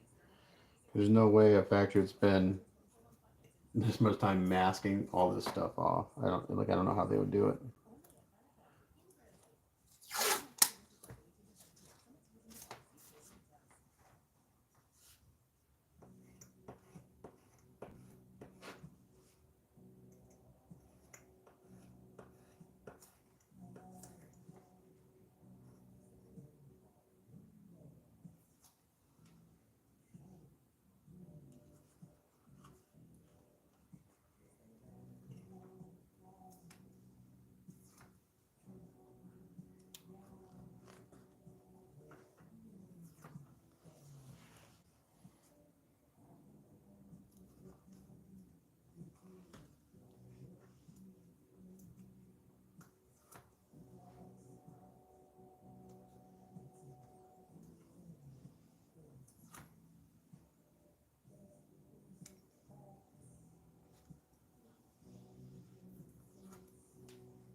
Oh, good. I'm glad. I'm glad you find the information useful. I'm not the most exciting person to watch or listen to. I know that, but yeah, I mean, the only reason I do these videos, really, but the main reason I do the videos is for my clients, so they can see, okay, why does it cost $2,000 to build and paint one of these things? Well, this is it right here. This is what it takes to do one, at least the way I do it.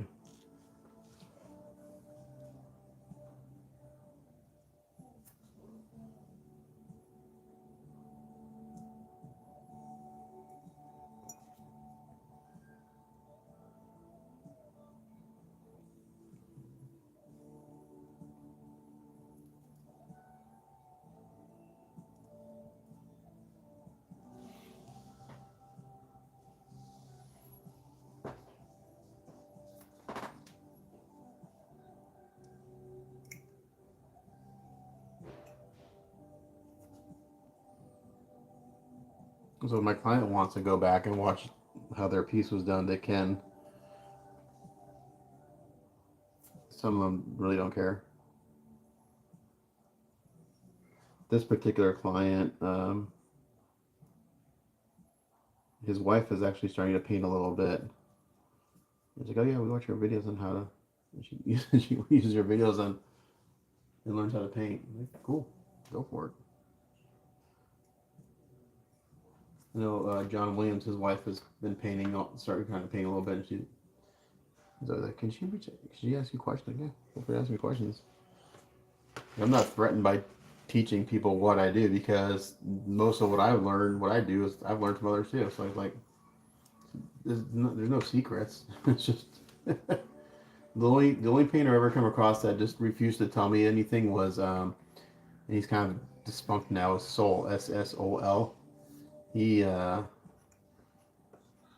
started a custom group called Master Solid, and they are not. Let's just say people are not happy with them. Anyway, a long time ago, I asked him, hey, I really like your skin tones. You got any tips? And he straight up said, nope. So I don't share my techniques. Like, all right, moving on. So maybe he felt threatened or something, but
so there it is. I do another one. Okay, I might have enough. I don't use this thin stuff too often, but it's actually probably the right tape for the job here. Do I miss doing Nair and Hellboy kits? I can't say that I do. I've not had the urge to. Oh man, I really wish I could do another one of those. Oh man, that's funny.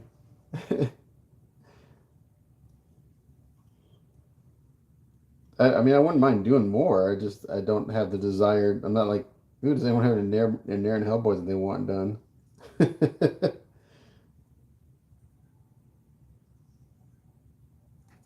mean, that was like one of the first ones I did that kind of got me noticed in the collector's world, this crazy world of collecting expensive statues.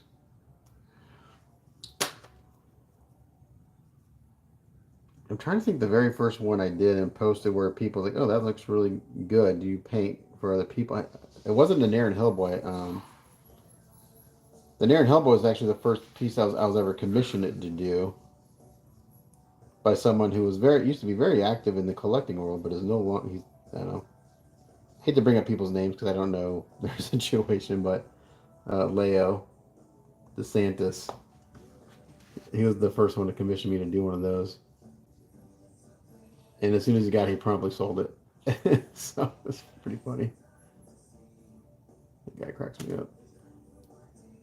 But yeah, I think I've done 9 of them, if I remember correctly. It's 8 or 9, but I'm pretty sure it's 9.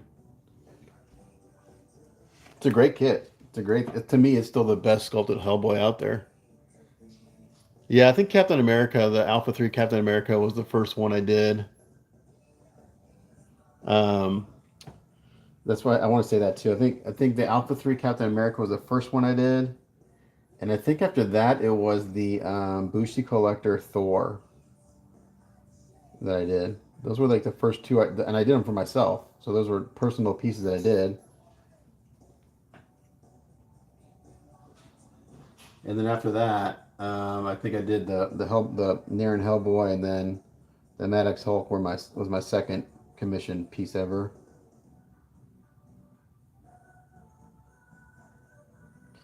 I'm pretty happy with that Hulk. I mean, greens. That's a color that I'm not the best at painting is green, especially Hulk skin. But I don't know. I kind of got a method that I like. Jason Fielder has some really good Hulks that he's done. He's kind of like the Hulk guy. Who I just saw? Someone just posted a Maddox Hulk they did, and it looked fucking fantastic. I don't know who the artist was, but man, he did a killer job on the skin. Looked just so good.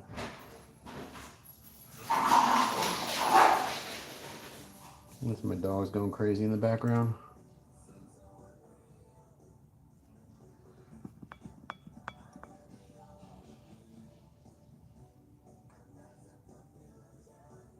And that Mad Axe Hulk, when I shipped it, it actually got damaged in shipping. The arm cracked. Well, both arms cracked a little bit. And luckily, the client took out, I don't know what, he took out like $6,000 of insurance or something like that, 4 or 5 thousand. No, it was a lot. And I had done a packing video how I packed it, and it was through FedEx. And so we filed the claim, I think, for like $2,000 to ship it back and have me fix it, and they honored it. And the fix was actually really easy. It didn't take me that long, so I actually got kind of paid twice for that job to fix it.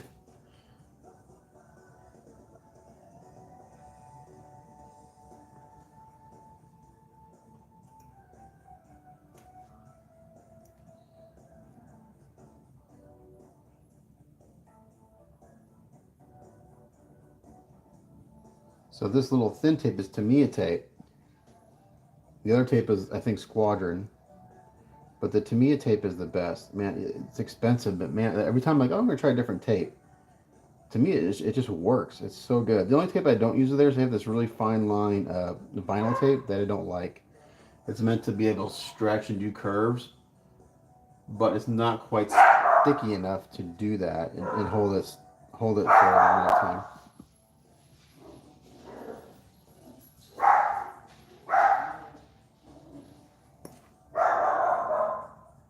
Yeah, to me, it just works.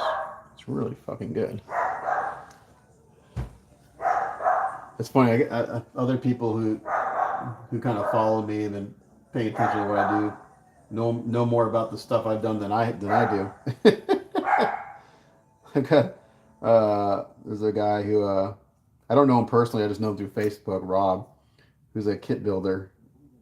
He does mostly 1/6 scale stuff. He does some pretty cool conversion stuff, but every once in a while, I was like, "Hey, do you still have that da da da da kit?" It's like, I didn't even know I had that kit. It's like, yeah, you did a review on it like 4 years ago or 5 years ago. It's like, I didn't even know I had that. So some people even know what I have like in my personal stash more than I do because he's looking to buy something. It's kind of funny.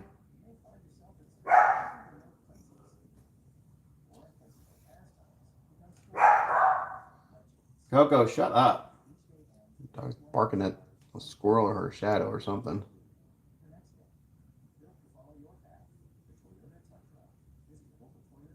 Come on.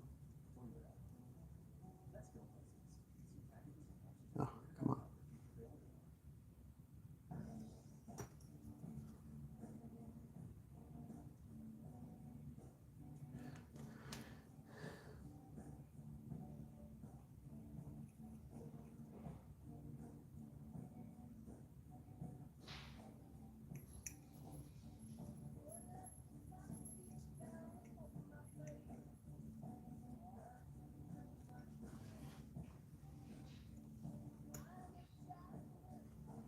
I should really use this thin tape more often. I don't use it a ton.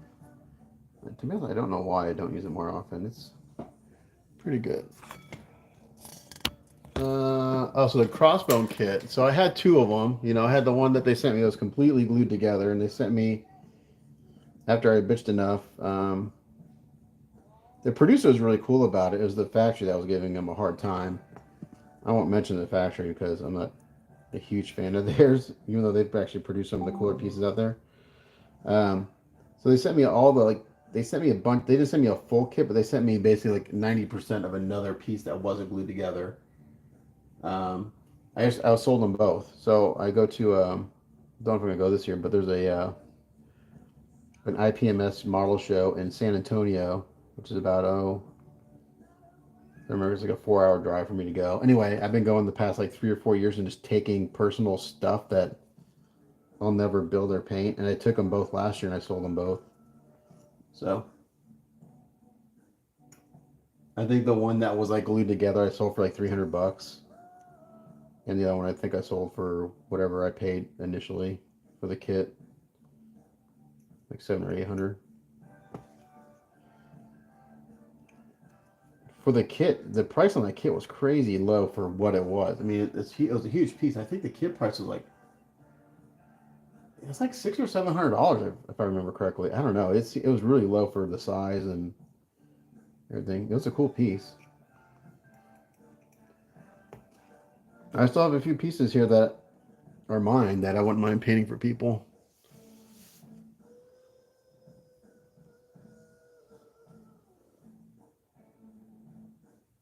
Yeah, and the crossbones. So the one I only had one box too. So the one that was a legit kit, I had the box for, and then the one that was I sold really cheap. I sold to a friend of mine.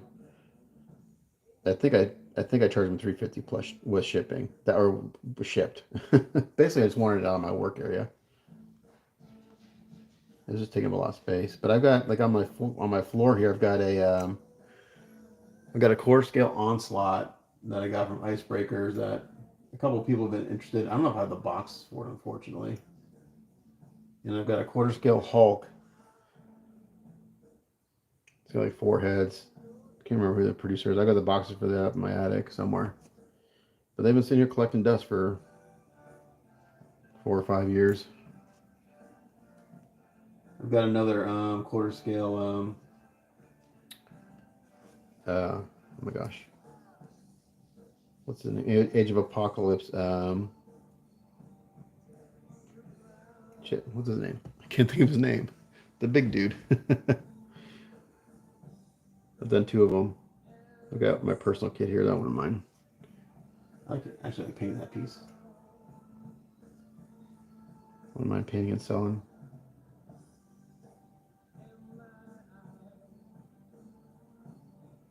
I've got a quarter scale Wolverine, brown Wolverine. I've got a wolf pack. I think not. Is it wolf packs? I think it's a wolf packs.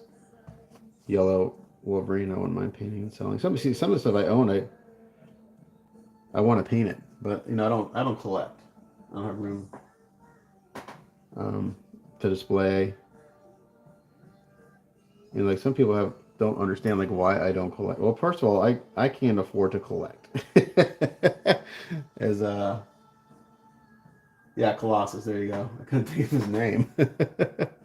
Apocalypse. No, Apocalypse. Age of Apocalypse. Age of Apocalypse. The big dude with the chrome. You know, the ugly mug. The DXA Designs guy. The ugly mugs. Big cape. Who is that? Apocalypse. Age of Apocalypse. Apocalypse. Right. I do have a Colossus here for a client and a Shadow Cat.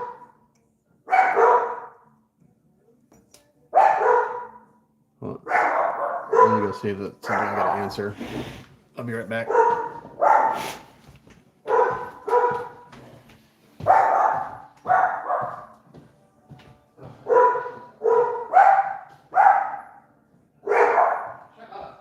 We need to fix this rug out here.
got that. That is one of my orders from USA Gundam.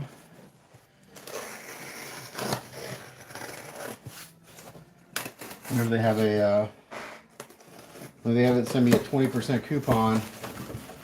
Oh, I did order tape. I ordered it online. Oh yeah, there it is. I knew I bought tape. I just can't remember where I bought it. Oh, they sent everything in one shipment. Cool. So I usually go spend. I think last year I dropped like a $500 order there. But I go and I stock up on Mr. Color stuff. So they'll send me a coupon for, 15 to 20% off there. Sometimes it's 25%. The last one was 20%. So I bought, I think, 9 bottles of thinner. So this through USA Gundam was like $8 for the bottle, I think. Where I got this at my local hobby store, $2.50, and that's $14. So I try to support my hobby town as much as I can. I know the owner, but I told him, man, I try to give you as much money as I can, but sometimes I got to order online so I can actually get it. But yeah, so I got 9 bottles of thinner, right? 2, 4, 6, 8. That will keep me going for, this is probably 9 bottles of thinner. That might last me the year. Let's see. I did stock up on tape. I knew I bought tape somewhere. Tape. Yay, tape. This one I need it. And I bought a bunch of paints too. So they were out of stuff. Some stuff I like to use, but I bought what I could. So yeah, they just sent. I had 2 orders. They just sent it all in one.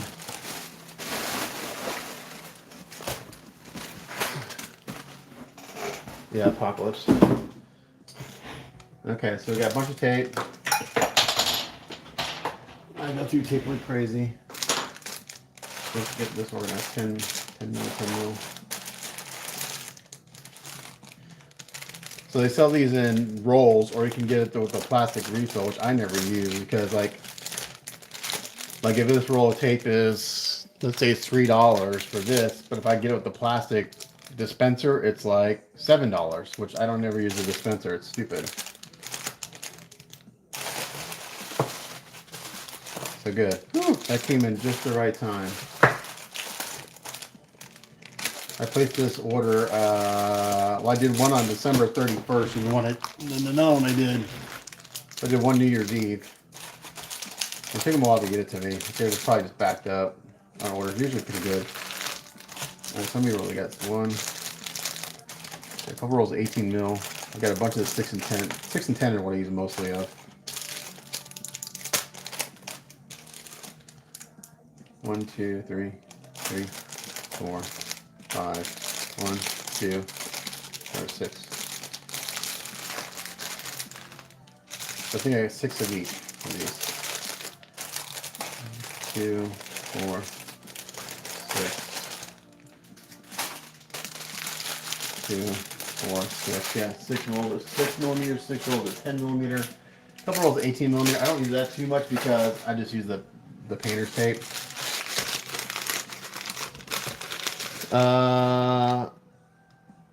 You mean the, not the 1/100 scale. You mean the one that's 6 foot tall?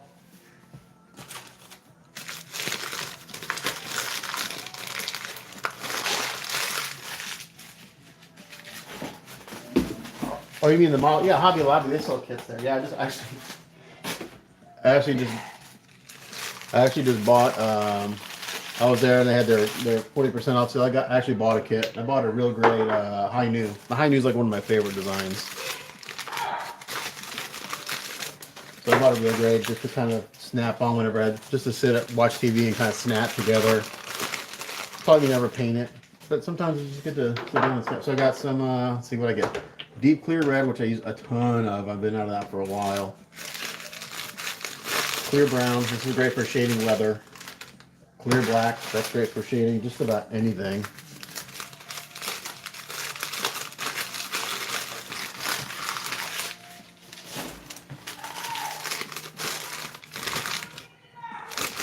I gotta go. My wife is calling me for something. I'll be right back. Are you talking to me? Hey, mom's yelling for you, dude. Yeah, not the fucking bull, but I did want to take a shower and it broke into 1,000 pieces and shit that dog. Yeah, you can't Did use she that. eat the glass? No. She made a mess, so go pick it up.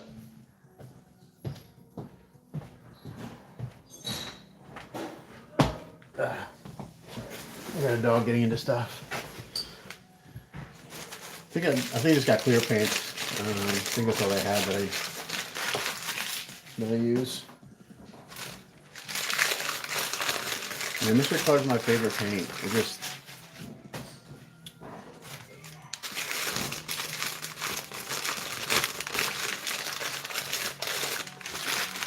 lots of clear road.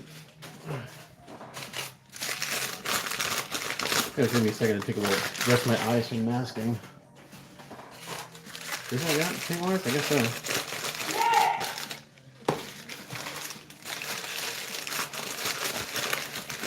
Yeah.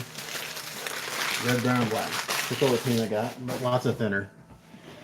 So I'm gonna put this to the side, get this up out of the way for now.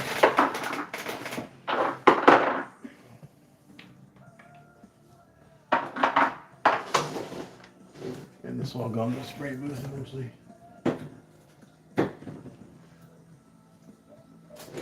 Yeah, so between all that thinner and paint, I think I spent a little over 200, I think, was everything, which is pretty good for what I got. The tape, mostly the thinner. Okay.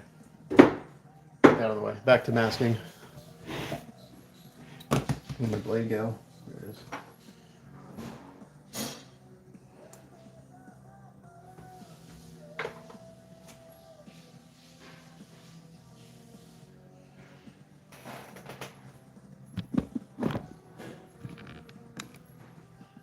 Yeah, and the color you're seeing on the back of my phone is actually not. These lights are so harsh. You just get a lot of sheen bouncing off of this piece, so the color's actually better than what it looks like on the back of the camera. All right, back to business.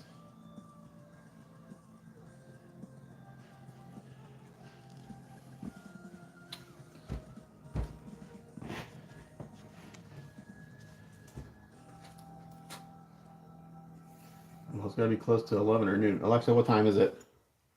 The time is 10:56 a.m. Oh, not quite. Usually that was the post office. Usually deliver around noon. Yeah, so it's Friday. I've got nothing else going on today. We don't have to be anywhere.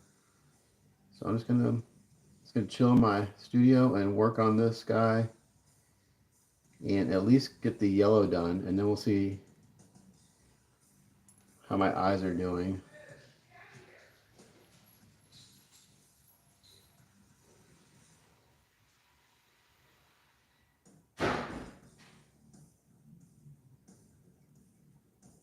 I typically, you know, lately I've been putting in like 9-hour days.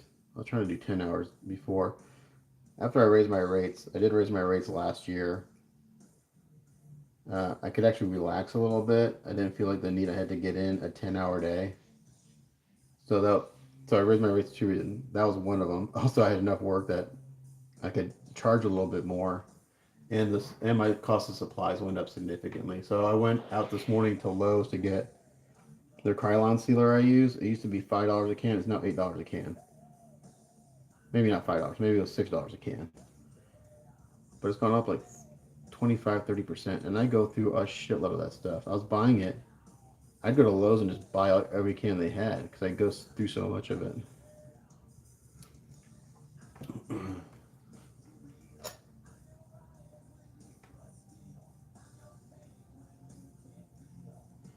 Okay, let me look at this reference. I think.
We have a basset hound that we got a few months ago. It's a puppy, and she just gets into everything.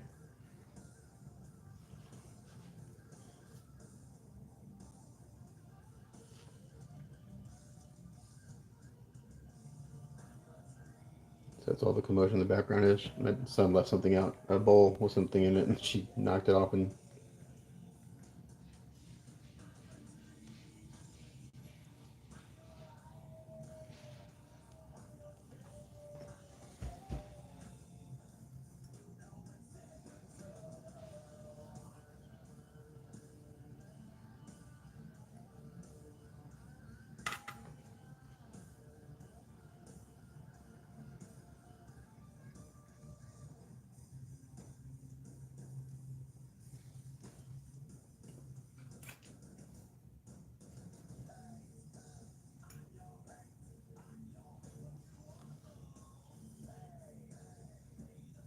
Alexa, play Pandora Gunship.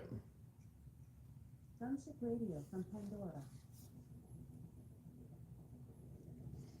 Kind of discovered Gunship a couple of years ago. I love. I'm a metalhead. I love metal music, progressive metal. But like this Gunship, man, I love it. It's like an '80s retro synth. I don't know. I just totally dig it.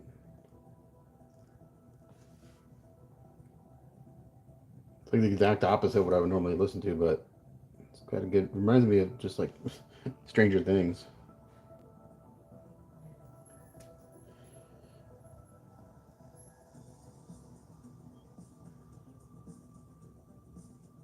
Like one of my favorite bands now is a band called The Midnight out of LA.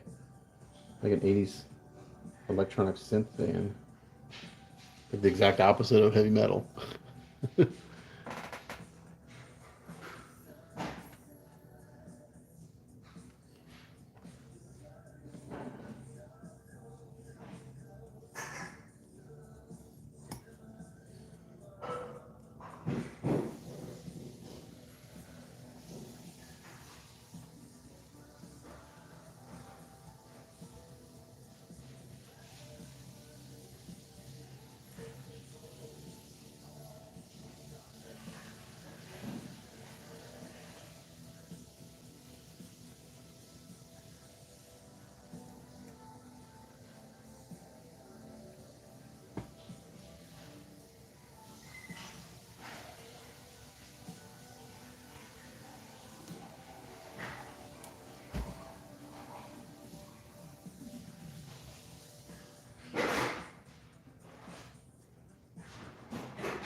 I could do this all the way up his body. That's gonna be fun. Oh my gosh, it's gonna take forever to mask. Get out of here.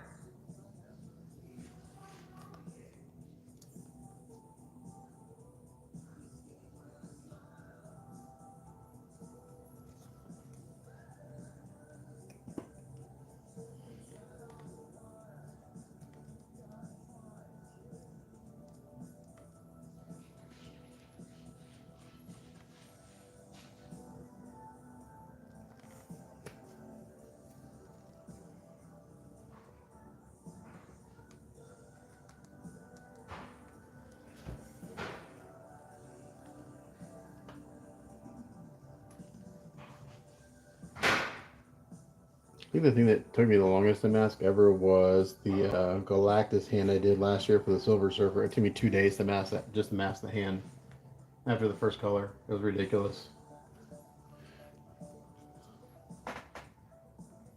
My favorite paints are Mr. Color paints, by far. That's when I'm airbrushing. Vallejo hand painting, but the Mr. Color paints, they're solvent. They're like a lacquer-based paint. They're solvent, and they atomize just so smooth.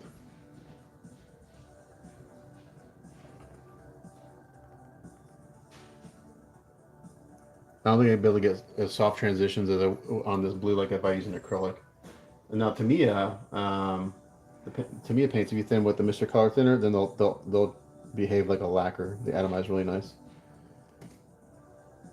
Because you can thin Tamiya paints with Mr. Color thinner.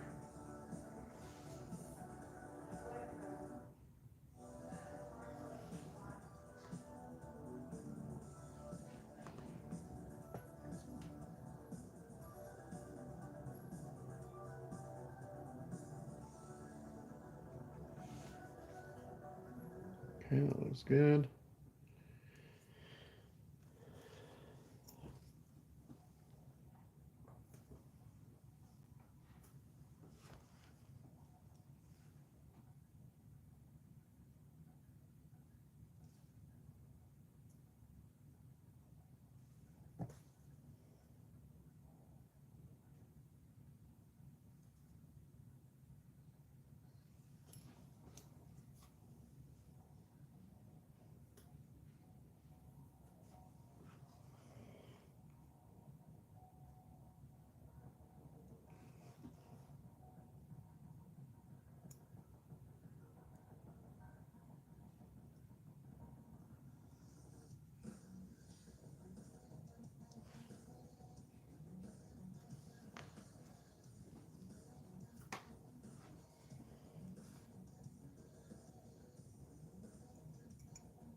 Ouch! I just stabbed myself.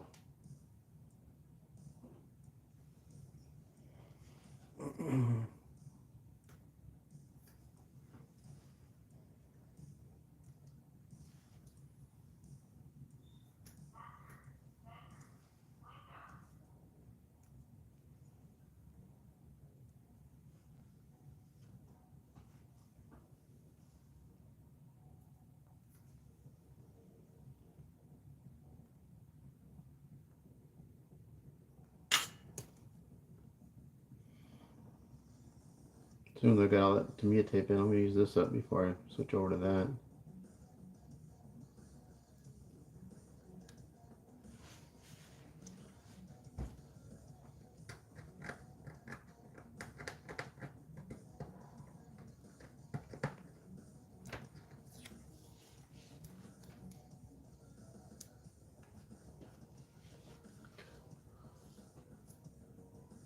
Oh my gosh, have I dropped? Yes. I have dropped models before. Don't jinx it, man, especially when I'm working on this. So the worst was, and I felt really bad. So I used to get, if I messed up, I mess up. There isn't a project where I don't mess something up and have to go back and fix something. Sometimes it's really major, sometimes it's not that bad. Usually it's not that bad. But the worst, and I have learned to take a step back and not overreact because I had just finished painting a cape. I think it was for Superman.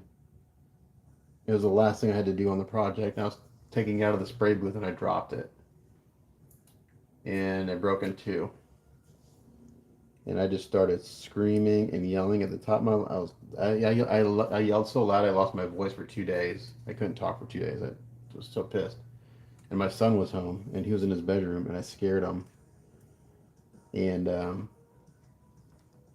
was probably, I don't know how long ago that was. Anyway, since then, if I mess up, I may just kind of yell, fuck or something just like that and just move on. It's like just let out like one fuck or one curse word or whatever. And I just like, okay, it's paint or it's resin, I can fix it. Because everything, you can fix anything, you know? And so, yeah, hindsight 2020, it only took me about to fix the cake. It only took me a couple hours to fix it. I had to pin it and epoxy it and fix the. Like, in the end, it wasn't terrible, but at the time, I was really pissed about it. Yeah. Um, yeah, I mean, I drop shit all the time, you know?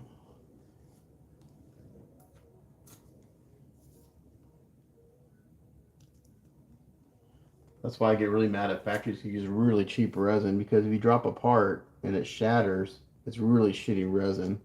Now it depends on the size and how delicate it is, but like stuff from Onage, they use really good resin.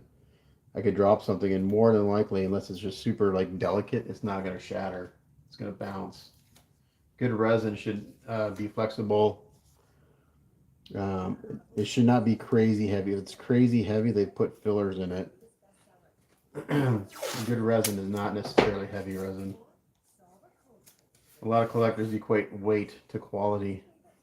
Well, if your piece is really heavy, and if I'm sanding and it smells like fiberglass, they've used fiberglass filler to reduce the cost of the resin. So I'm sanding and I smell fiberglass, like, oop, shitty resin, knowing it's crazy brittle, fragile, which means it's hard to drill into and all that stuff. But yeah, I've dropped stuff all the time.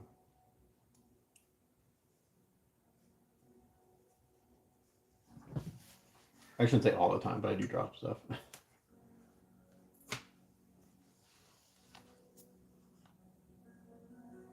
mean, I'm human. Yeah, I make mistakes all the time. So now I gotta be paranoid about dropping this thing. Since I'm handling this guy so much,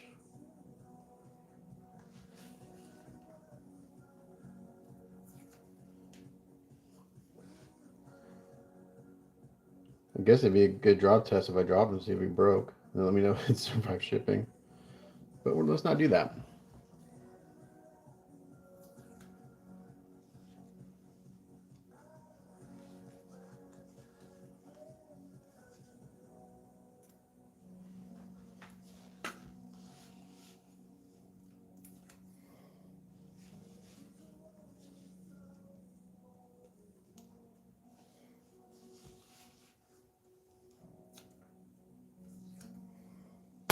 Sorry.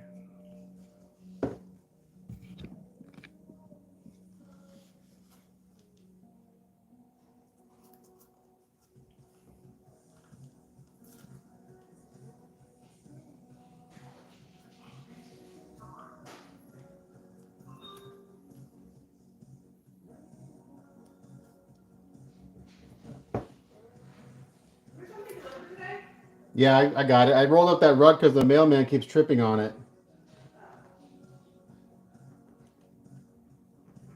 Yeah, it was my paint order I ordered a couple weeks ago finally came in.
The worst thing I don't want is when you lose a piece.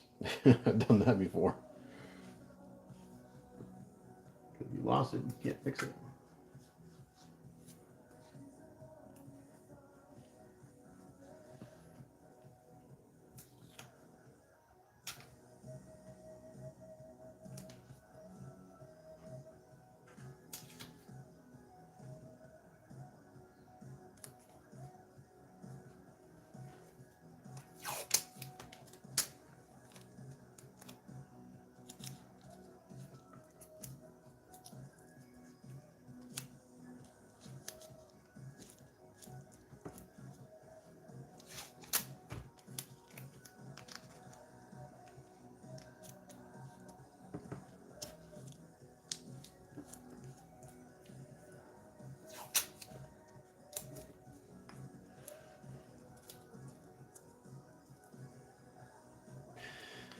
Oh my gosh, almost have one leg done. It's only been what, 2 hours.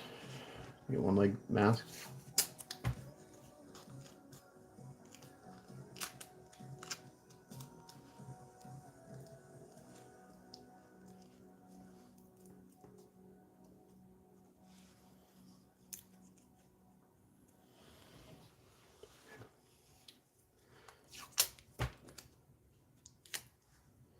This painter's tape is absolutely imperative you don't put tension on it because it's got the adhesion level is pretty low on it. So if you put any tension on it, it's going to lift. So I'm kind of going back over some of these edges. I see kind of popping up. All right, well, that lower half is masked. How long did that take? 2.5 hours. Minus a couple little interruptions here. Sometimes once I kind of get on a roll, it tends to go a little faster, but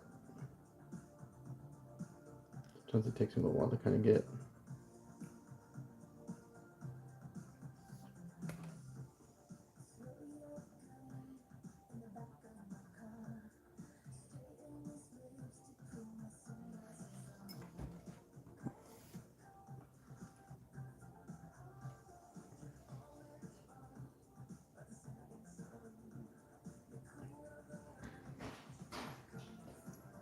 Freaking windy here today. It's insane. Got a cold front coming in.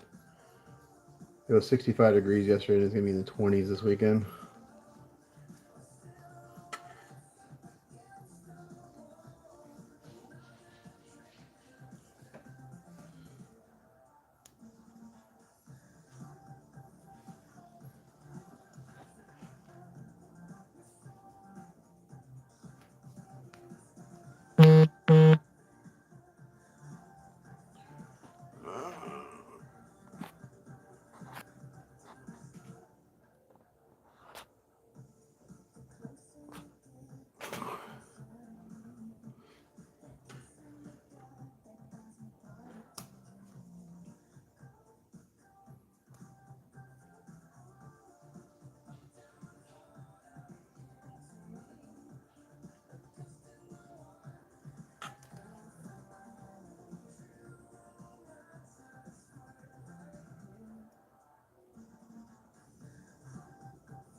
I thought it's just hard getting the right angle to get tape where I need it. Way up in there. You'll never see that underneath the belt, but we're gonna mask it. Once you turn them up on its head, you never see it underneath there. I'm gonna make sure it's covered.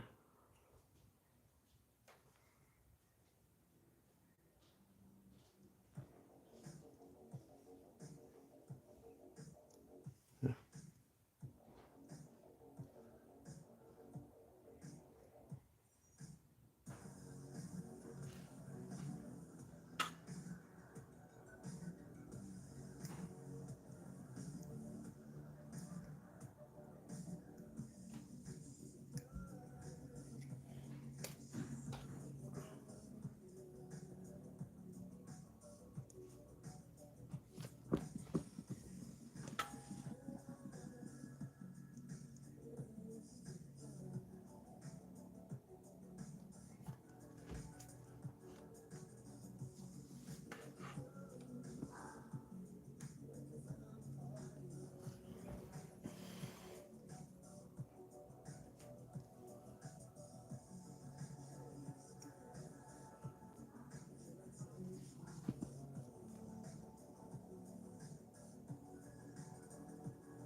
a universal. One of my favorite tools is a toothpick.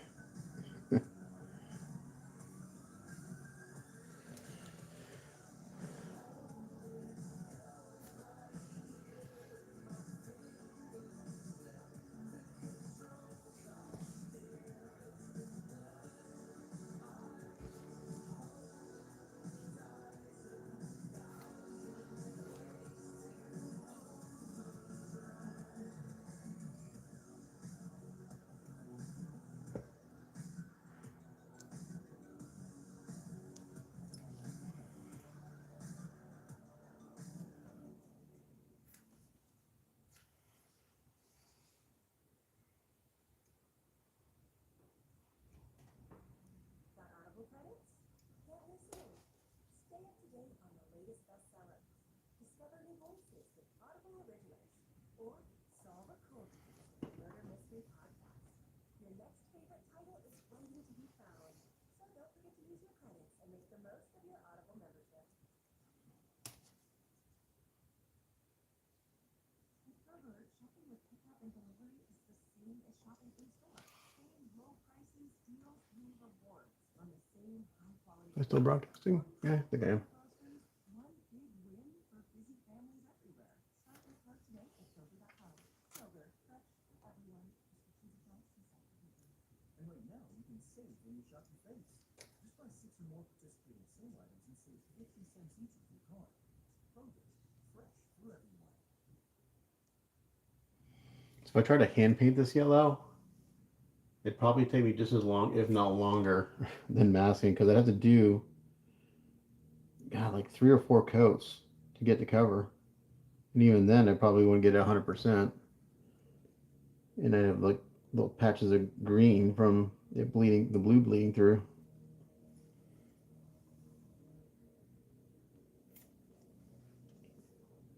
And I couldn't do the shading I want to do.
My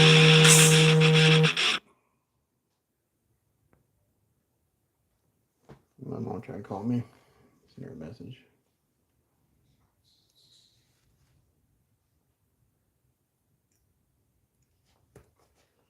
Alexa, play.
You having fun yet?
Got Audible credits?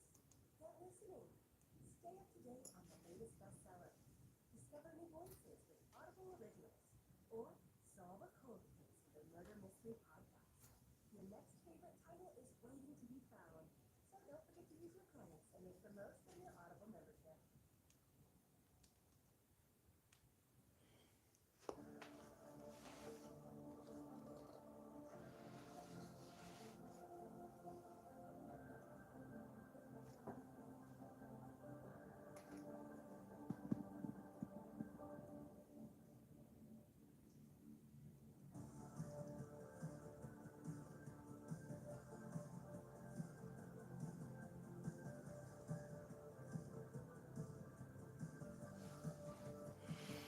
And yellow is like one of the hardest colors to paint, in my opinion.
Let's go to sleep.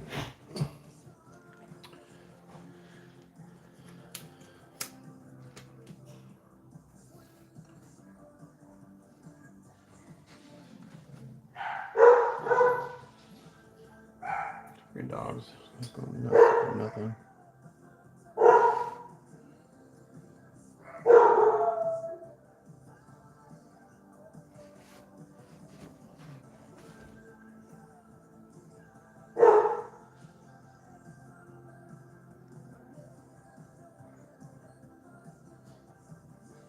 Come on, work with me here.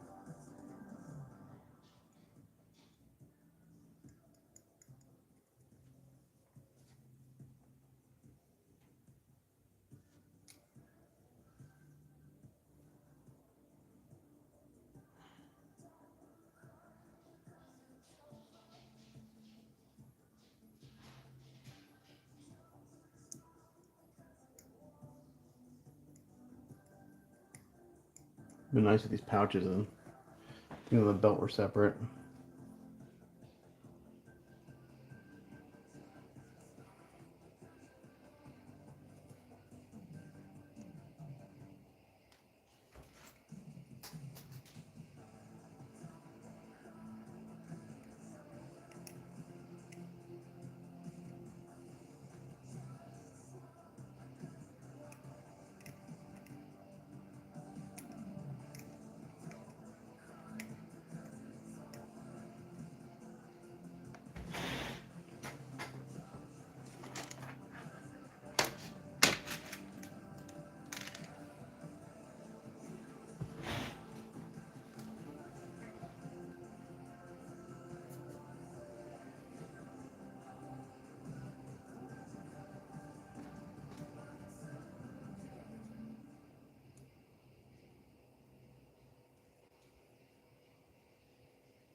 If this is to be a tape, this would be releasing off my blade.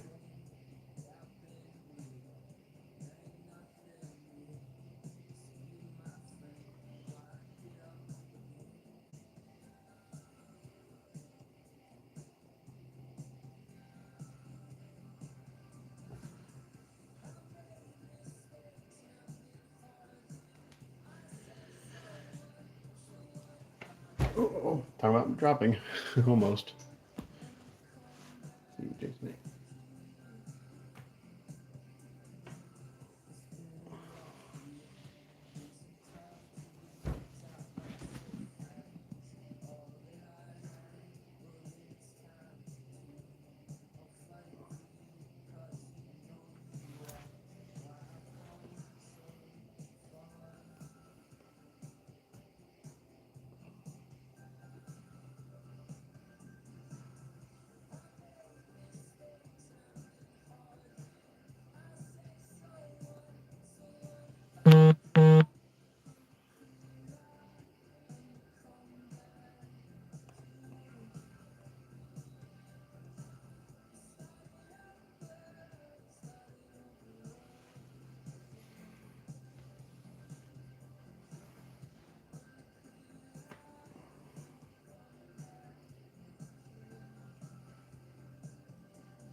So it's fun to get up and try and mask behind something.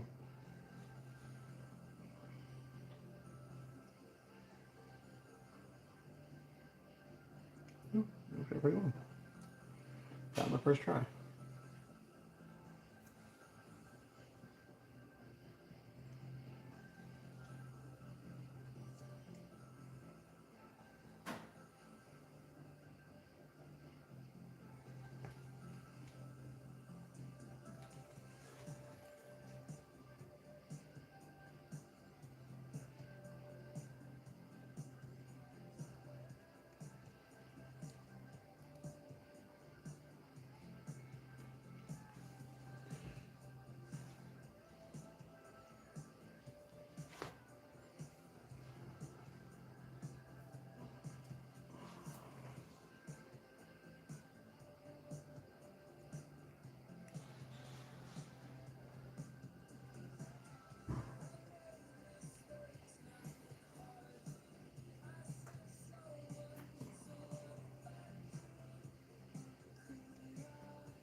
I gotta cut this little really thin stuff in half.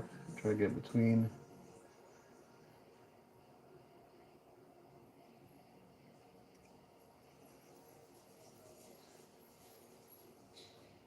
That detail there.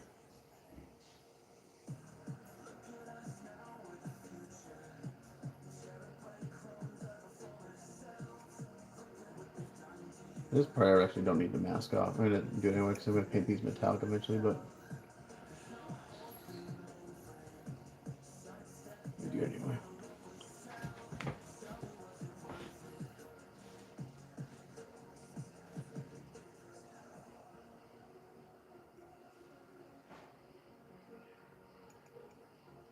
So what I'll probably do is I'll end up doing a silly putty around these and spraying them like a brass or something, or a steel. That's what they're supposed to be.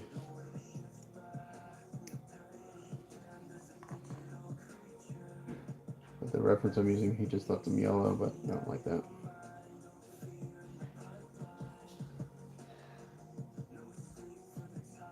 How you feeling, bud?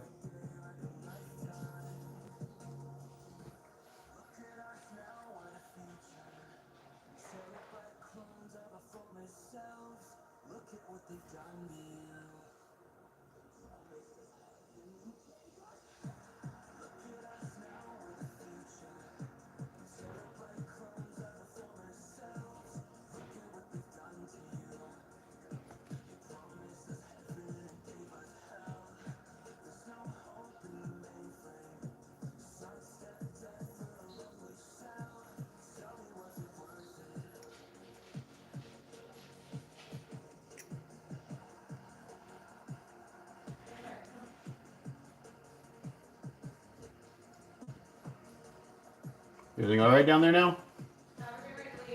Oh, go to the doctor?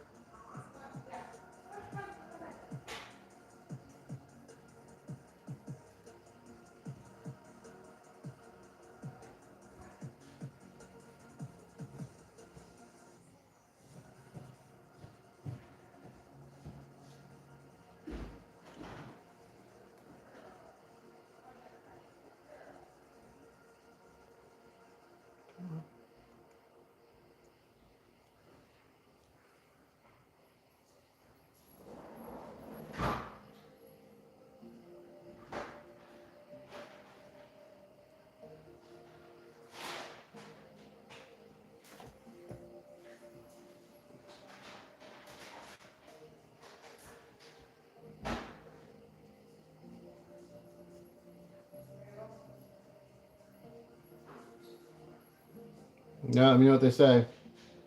Hey, Walmart should be here in a little bit. Okay, well, hopefully they'll ring the doorbell.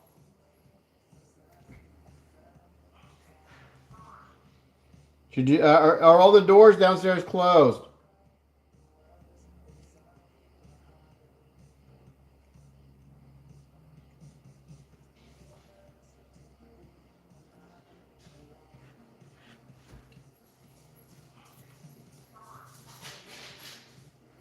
Hey, are all the doors closed downstairs? Our bathroom door and everything? Our bathroom door is, yes. Okay.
Alexa, cancel alarm.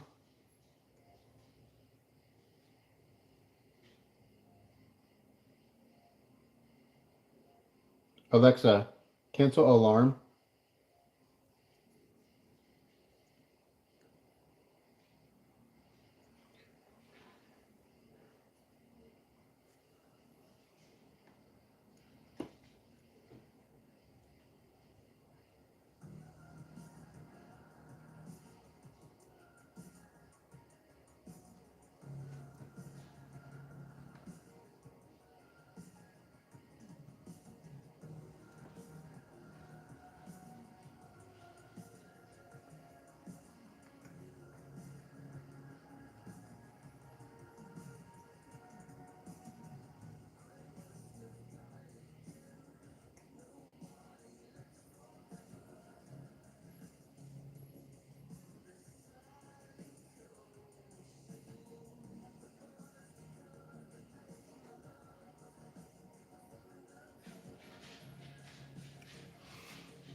I'm not sure if anyone's still watching.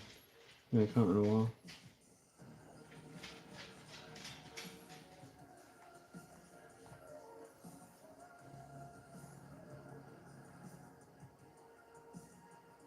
Not that this is exciting to watch.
TXU Energy. Energy forever. Visit TXU.com. Distributing options for retailers. You know a spot, but not just a spot. The spot. Actually, with the all-new Nissan Frontier, you know a bunch of them. But the key to these great spots? Being able to reach them in the first place. Your spot is out there. Find your Frontier in the all-new 2023 Nissan Frontier with standard 310 horsepower, advanced 10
Take a break here in a second. I think he's got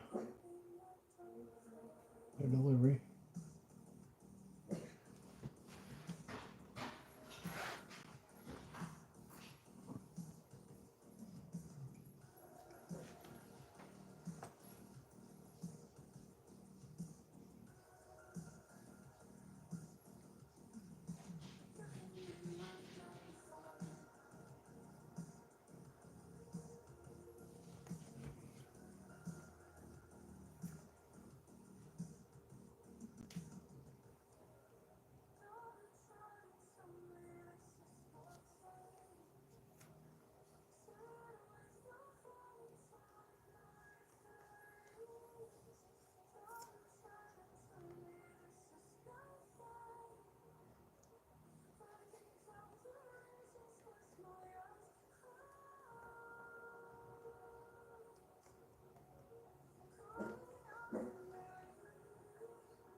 Oh, be quiet.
Sorry, I had to go. For anyone who's still there, I had to go put away groceries.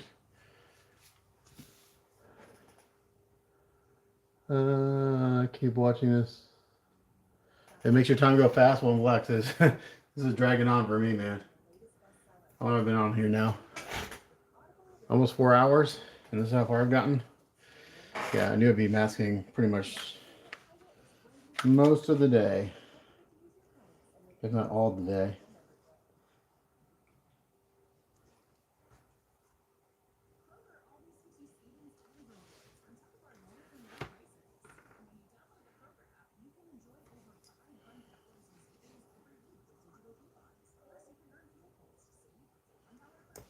See if I can.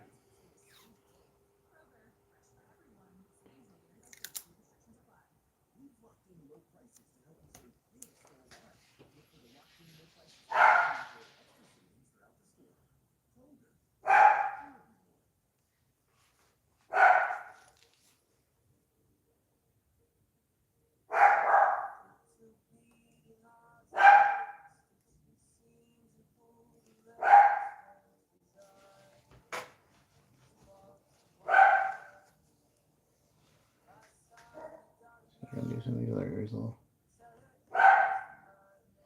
So it was interesting. I was looking.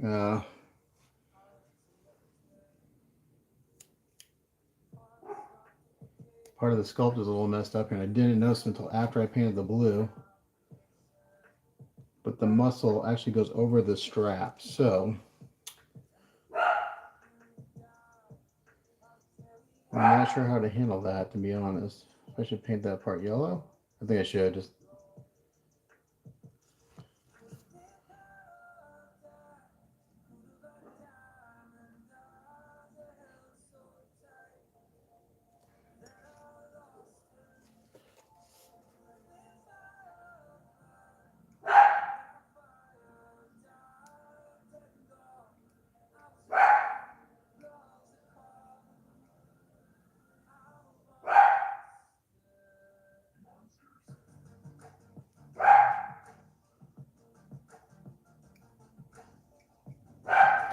My gosh, be quiet.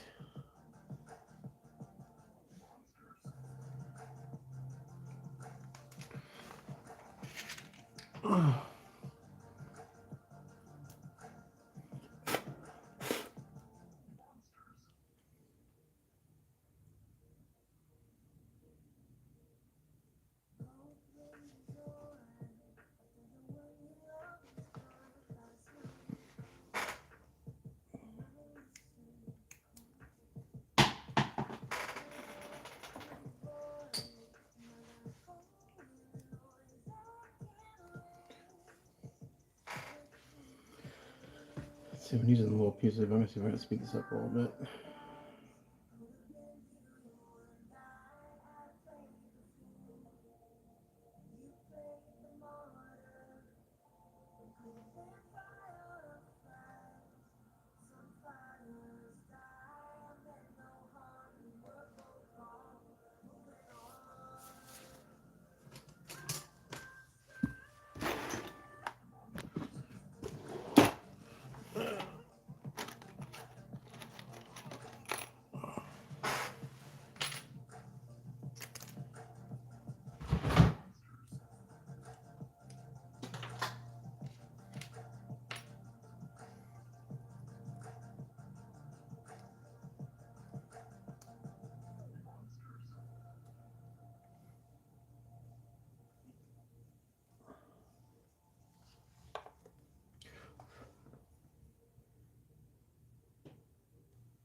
This method works too, but when I've got a concave area,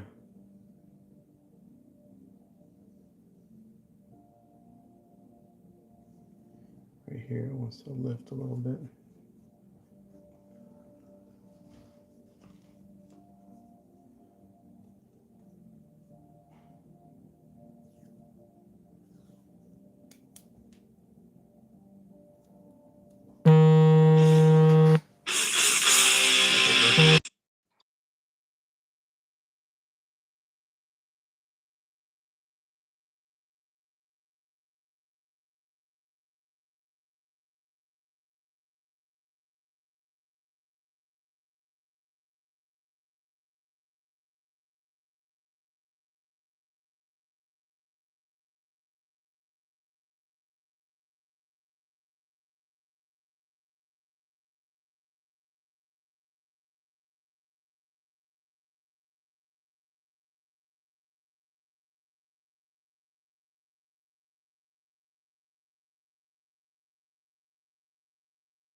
take that phone call, so I'm not sure if my audio cut out or not. Not that anyone was watching.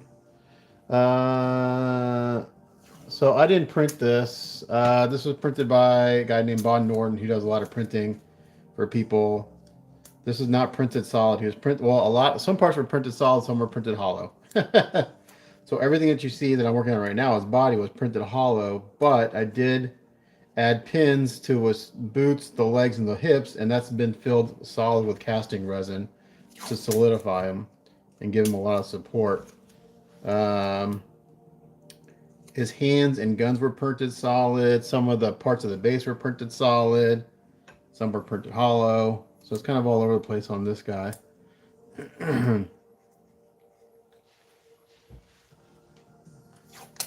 To print something this big solid would, first of all, it'd take a shitload of resin. And I don't know if the printer could, well, it probably could support the weight of all these pieces. They'd be heavy.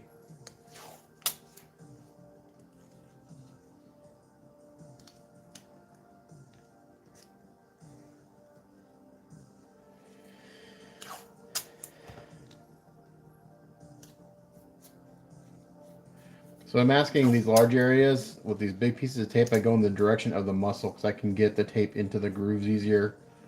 I'm not trying to span gaps, so it just conforms to the shapes easier.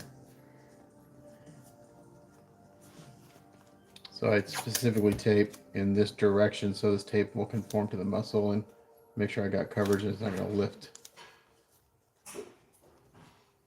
So I have very specific methods of masking certain areas.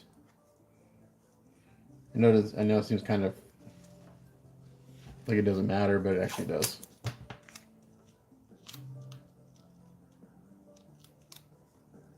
At least to me it does. Got the least chance of lifting and bleed through and all that fun stuff.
My gosh, be quiet.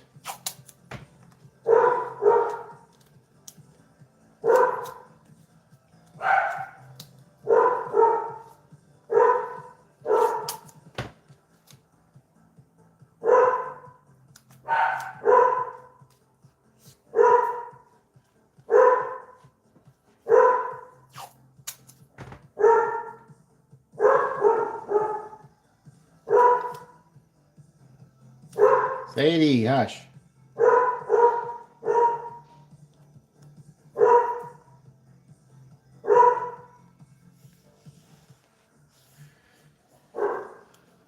What's up, 3D HP?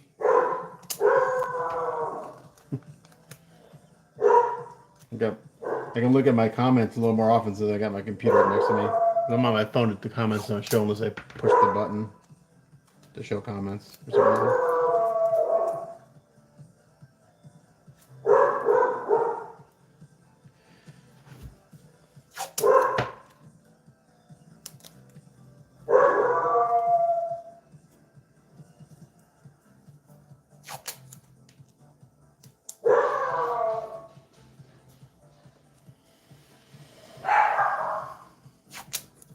Sorry for the dogs in the background.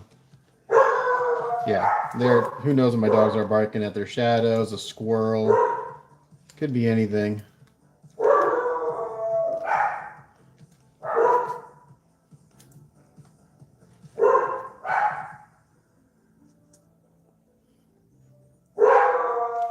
Hey, hush!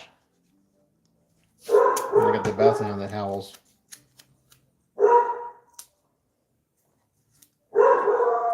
Hey!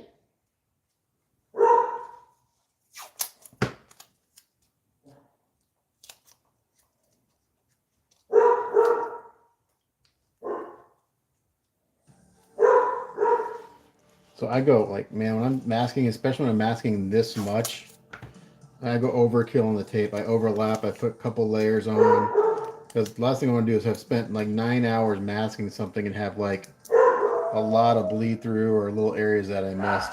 Now, I'm almost pretty certain that once I take all this tape off, there'll be something I missed because there's just so much area to cover and so many details to go around. But my goal is to keep that down to a minimum.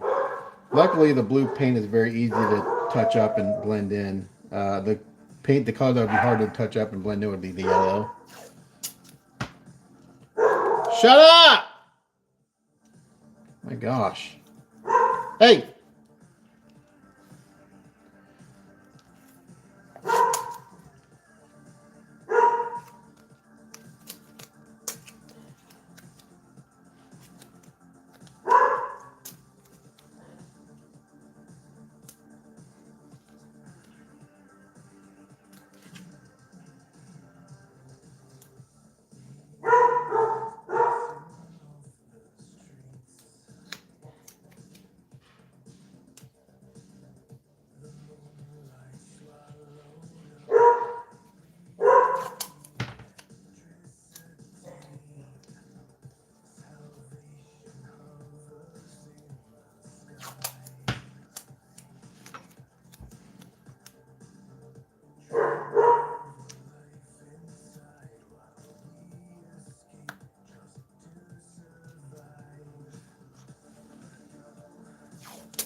And then unmasking this will take me, just to unmask it will probably take me over an hour by the time I'm done painting everything.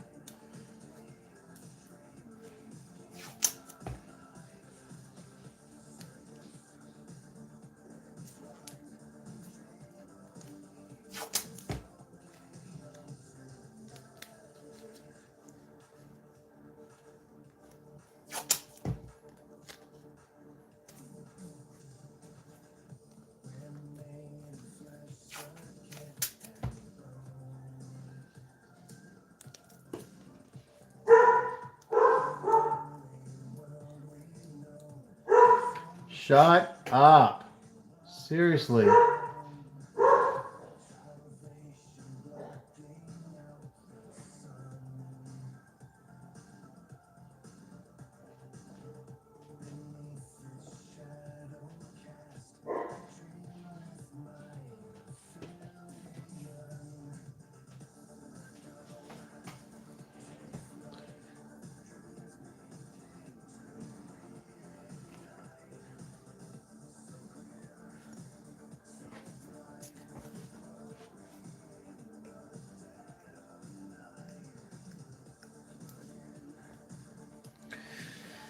Okay, another area masked.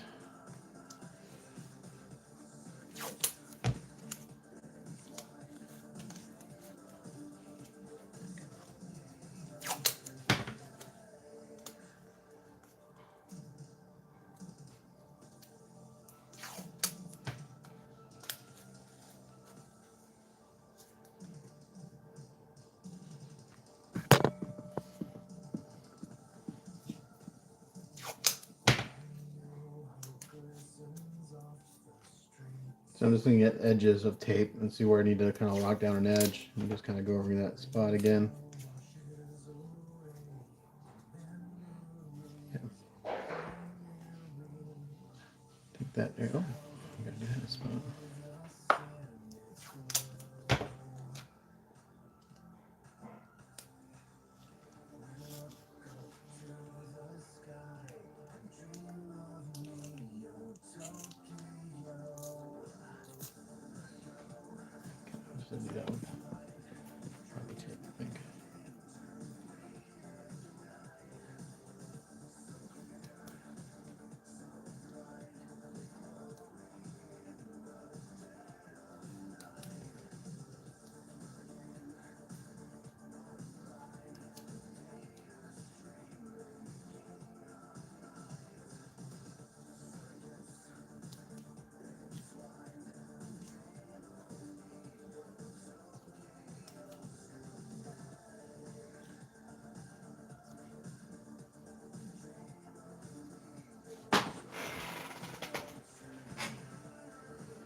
I must have this wide angle on because you guys can see my optimizer and everything in the frame.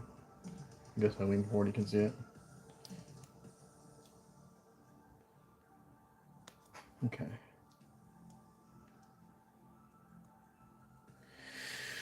That section's done. Okay, do I want to go ahead and do this other leg, which takes freaking forever? I think I do. Just get it over with. Because I gotta go over the boots take forever. Get around these straps and everything, but at least I don't have to do this part on this leg.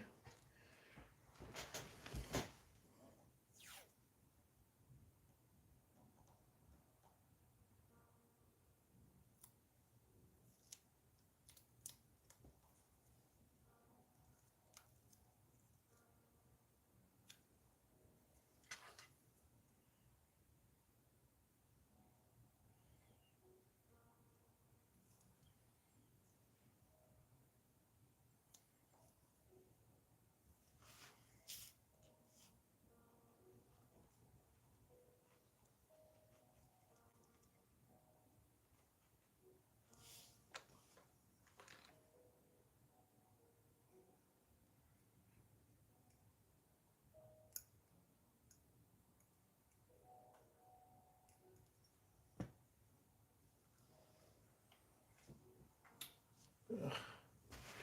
Where my tweezers go?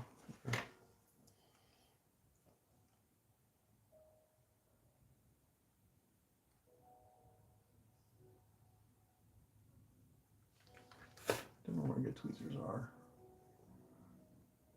They're shitty. I don't have enough grippy powder.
think I'll sign off at the 4.5 hour mark. That's probably enough monotonous masking live today.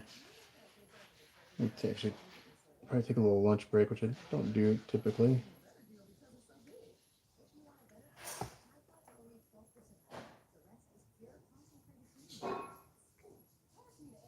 But when I'm ready to spray, start doing the painting, I'll record that for the work in progress videos that I have yet to upload.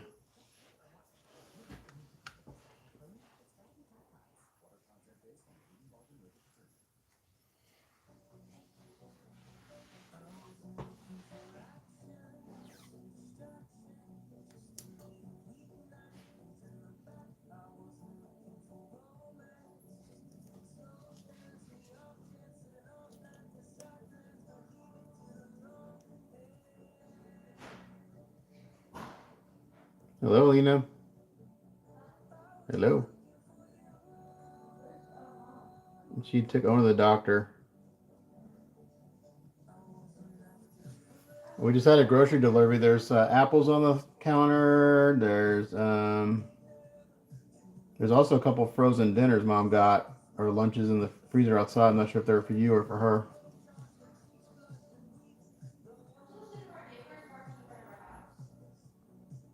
Well, we don't own the street.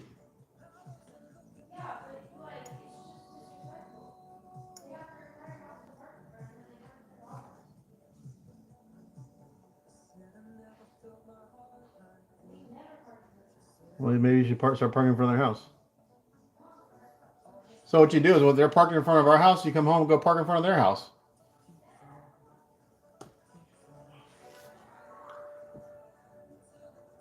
We don't own the street.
What question? Your question was deleted? What question was deleted? I didn't delete anything. I'm too busy masking to do anything.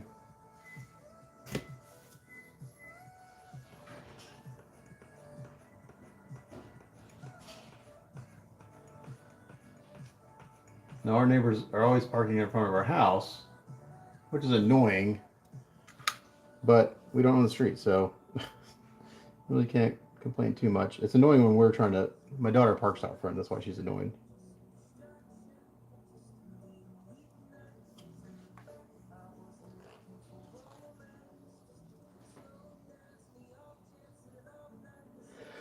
Excuse me.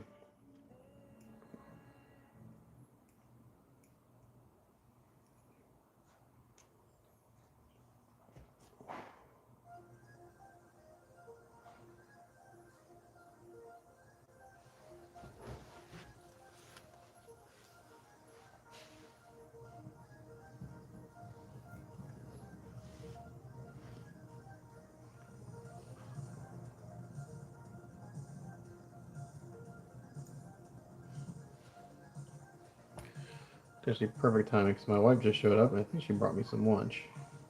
I'm gonna sign off here for the live stuff, and we continue masking today.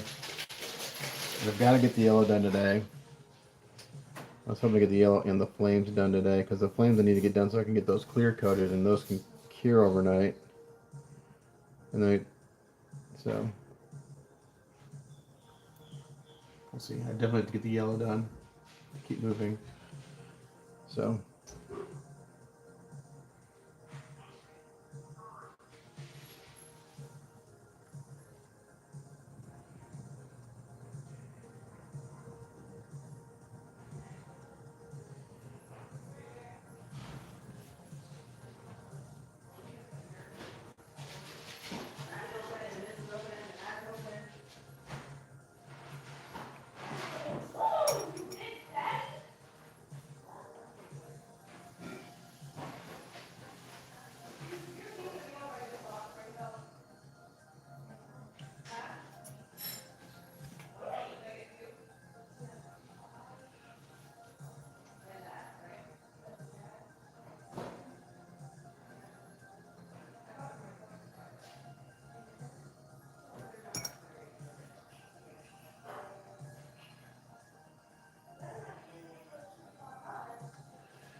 All right, thanks. I'll be on in a minute.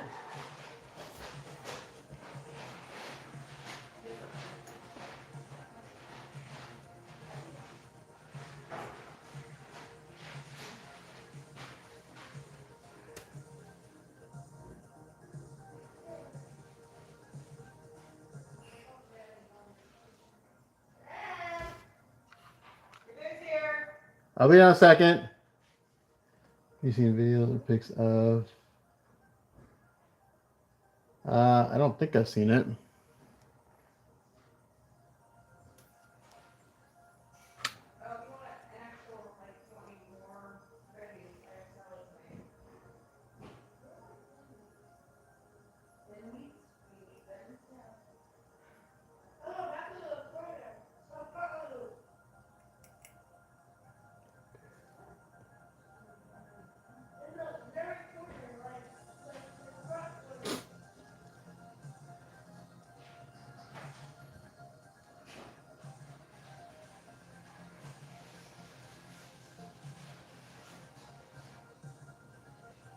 You have pictures of your xenomorph on Facebook somewhere?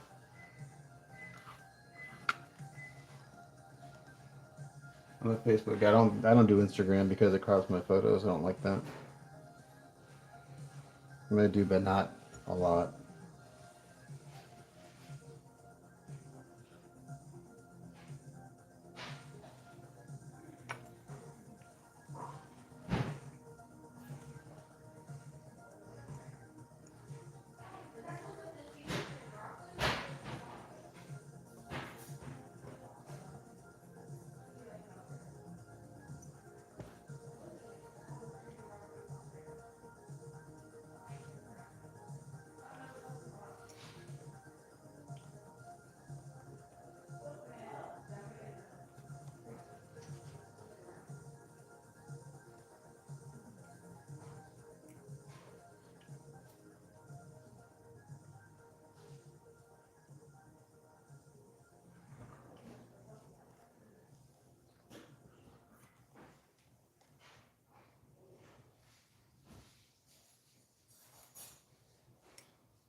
there.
Just this little area.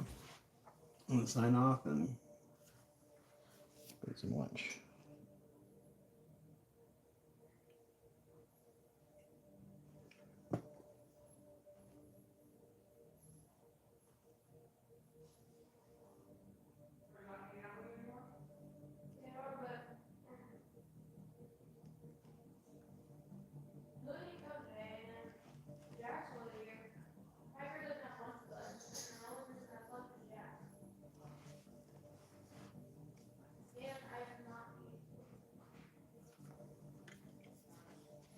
Did you finally tell them we don't have any food?